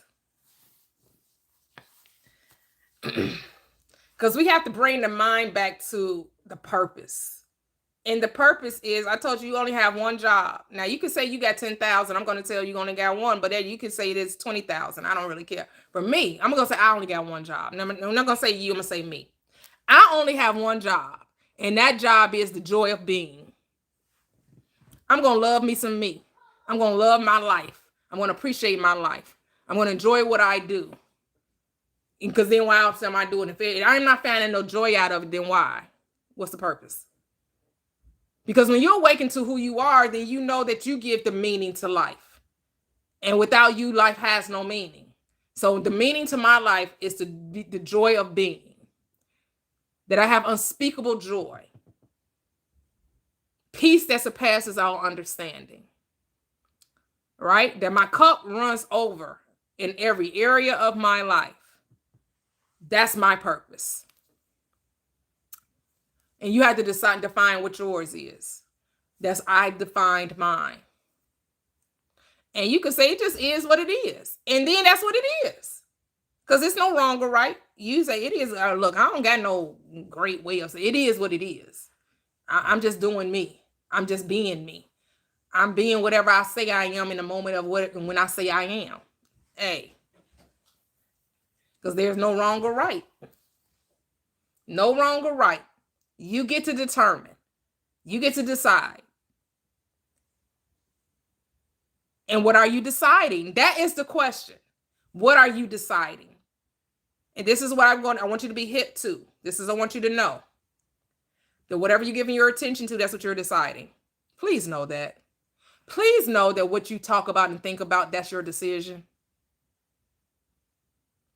So you can say you want money, but if your attention is to lack, scarcity, and never having enough, I don't care how many times you talk about that you are wealthy. If your conversation and you only think about, man, how I'm gonna pay these bills, man, I don't make enough money, man, this job don't pay enough, man, if that's what you're constantly thinking, if that's your dwelling place, then that's your decision about money. That's hard, it's difficult, it's scarcity, and you don't never have enough. That's your state. That is your dwelling place, whatever you return to. Because you can affirm 10,000 times, I'm wealthy, I'm wealthy, I'm wealthy. But your inner conversation, your self-concept about you is what you truly believe. The script says it this way: you honor me with your lips, but your heart is far from me. See, you don't love the thought of wealth. You just like the thought of wealth, but you don't love it. So when I say you like it, which means you'll talk about it, but you don't see yourself as it. See, and Neville Goddard would put it this way: you think of money, you don't think from being wealthy. There's a difference. You think of money, but you don't think from the state of being wealthy. So you got to think from, which means that you already are it. Not how you're going to get it, not where it's going to come from, but that you're already wealthy. That's living in the end. But you think of money, you say, man, it would be nice, man, if I had, what you mean if you had? Since I have? Change the way you talk. Since I can have anything I want, what would that be? Or now that I have whatever I want, how do I think about that? Most people say, how will I feel? But your feelings are results of your thoughts, right? So you say, oh, how do I feel? But then what happens is you start thinking a certain way. How do you, if I ask you how you feel, you're going to give me words, right? You're going to tell me, oh, I feel good, I feel bad, I feel sad, I feel mad, I feel angry. And then I'm going to ask you, what you angry about? Then you're going to give me a definition of your anger, which is your thoughts about it. Oh, I'm angry because it took so long. I'm angry because, I've been putting all this work in and I don't see any results. I'm angry that it's taken so long. I'm angry that, I don't have enough money. I'm angry, whatever. So your anger comes from your thoughts about it. Because if you perceive life differently, you will have different feelings.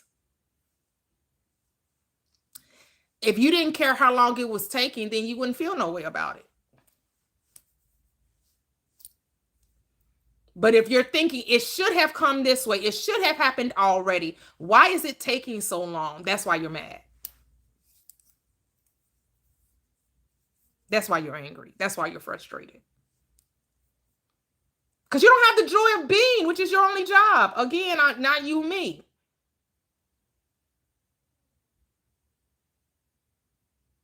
You're not working. You're failing at your one job, not you, me.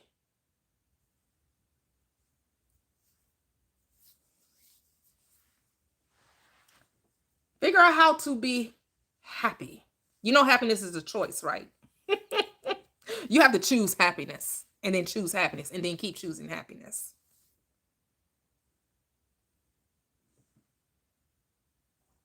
So when you wake up every morning, you have to choose what type of day you're going to have. Or you can say, whatever comes, what may. Those are your two options. I'm just going to take the day as it comes. Whatever happens, okay. I'm cool with that. I'm cool like that. I'm cool like that. I'm cool like that. Yeah, I'm cool like that. I'm cool like that. I'm cool. Like you can do that. I choose to decide what my day is going to be.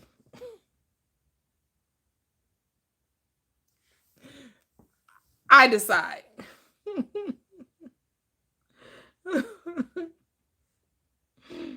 Yes, consult the facts, persistent assumption. So, and when you go to sleep at night, you get to command the day. When you wake up, you get to command the day or not. Again, this is your story. And you can say, I don't care what happens because everything works out for me. So I don't have to command my day because I don't care what happens. Everything works out for me. You have to command your day, Toyia, but I get to say, I don't care what happens during the course of the day. It all works out for me. Who cares what happens if I know that everything is happening perfectly as it's supposed to?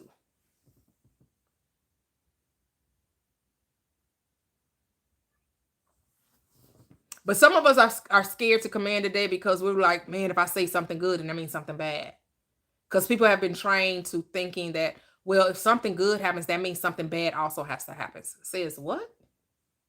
Says who? You do know there's no source for evil. Or do you know that? Do you know that your God supports you in everything that you say?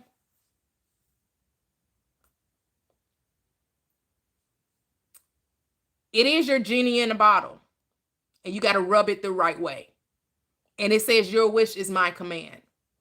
I'm a genie in a bottle. You got to rub me the right way. If you want to be with me, baby, there's a price to pay. I'm a genie, right? What's the genie? How do you rub that? How do you rub the genie the right way? Give it the command in which you want to see. Say what you mean and mean what you say. Yes, the answer is always yes. Consciousness is not judging you. Consciousness is not judging you. We got to get out of that state of wrong or right, but you can choose to live in that state. You can choose to keep seeing life as a moral dictator. You're going to quickly find out it's not. You'll see love, and love will show up and protect you and keep you safe and keep you secure when you operate from it, which means you cannot operate in fear because love trumps fear all the time. Love protects you. Love keeps you safe and secure. Fear, on the other hand, yeah, you're going to get what you're going to get. I don't know. You're at the will of fear, however you feel like doing on that particular day. But when you operate in love, love covers a multitude of wrongs. Love casts out fear. Love never fails. So you have to not care that the world is evil and know that you are love, and love trumps evil every time. I know people would question that, but you need to understand that's because most people don't operate in love. Most people operate in fear, which is why people think that love isn't good enough. That's because most people don't operate in love. If you listen to people and you ask them to define love, you're going to hear fear all day long.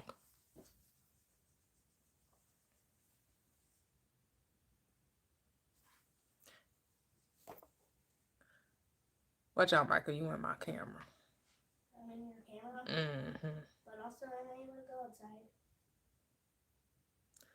outside. But all the street lights are on. Yeah. Okay.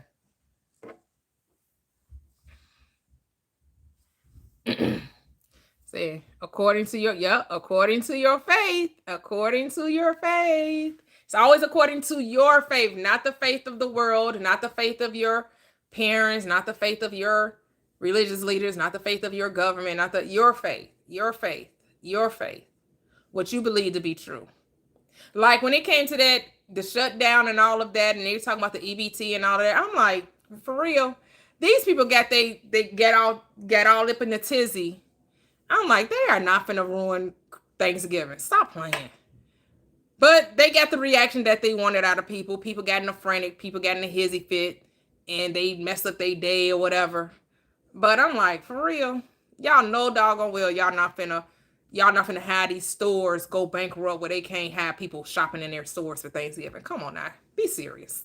Be so for real. Y'all gotta be able to like really. And that's about all I really thought about it. Like, this ain't going on for long. They're going to send something for these people to go get their Thanksgiving meal.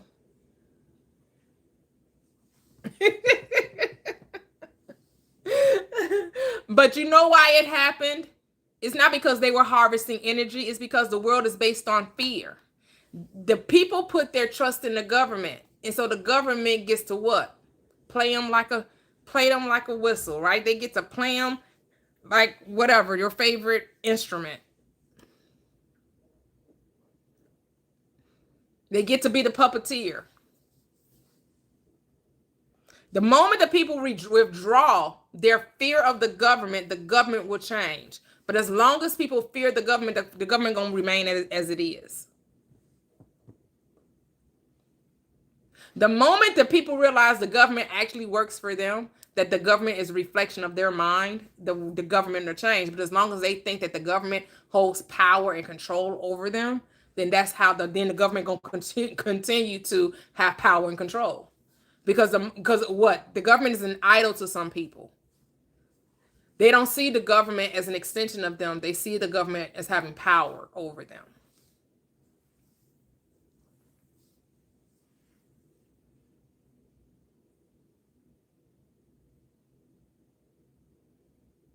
Yep. Yep. Yeah, I mean, I only knew about it because of my daughter. I didn't see anything. Like I said, on my FYP, I don't get any news. I don't get any news on my FYP. Remember, I told you my FYP is about manifestation, the bears, and songs. That's what my FYP consists of. So I'm grooving the R&B, 80s, 90s music. I'm watching the Bears clips, and people talk about how good or how not good my 7 and 3 Bears are. And then I'm getting manifestation like songs and people talking about it, inspirational quotes, that type of thing. So that's what I get on my FYP, on my feed. I don't get world or news commentary.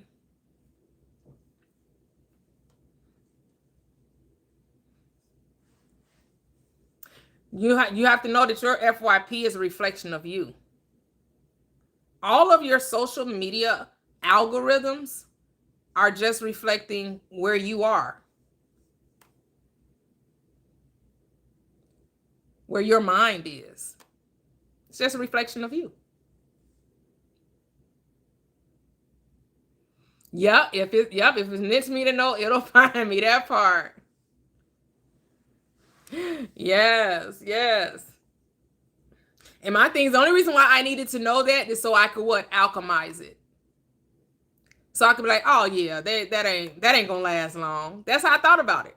That's not gonna last long. They're going to send these people some money so they can eat.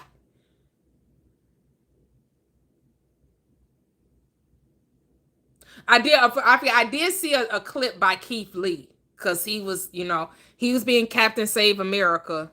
We gonna collect some money. We gonna get business. He was trying to figure out how to get the food to the people.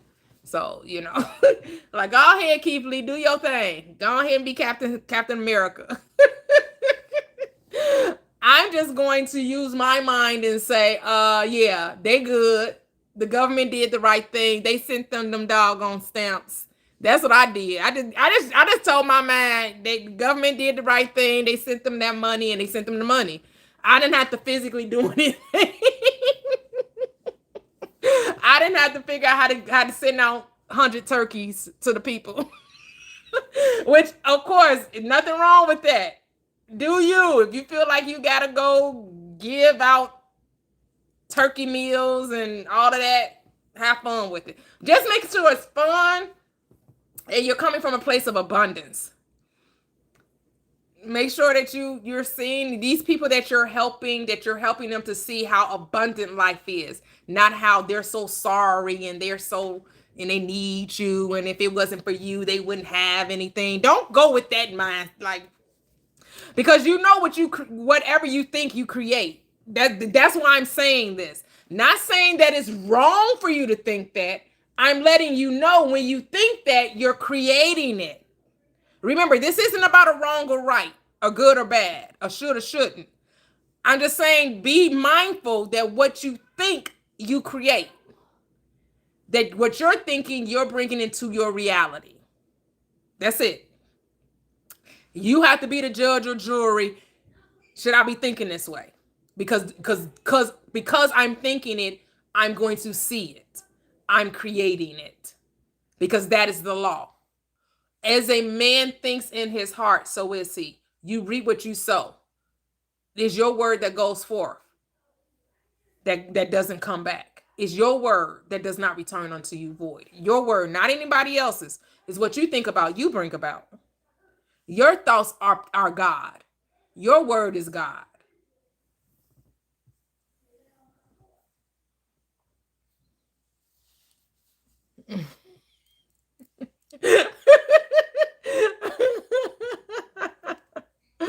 Yes, yes. Say that's a good Christian man. You're funny, divination. Divination's so funny.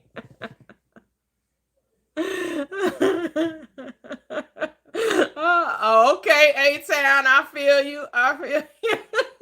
The toxic, yeah. I reposted that. Say no.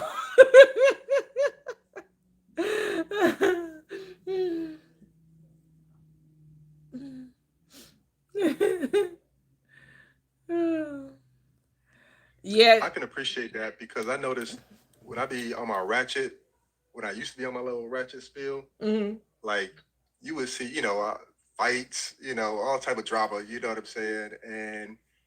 And I think, with us talking, like I think I think it was toxic or it came up in conversation where it was like, or divination, I think as well, and Mia. Man, I got all y'all my sisters, man. I love y'all, man.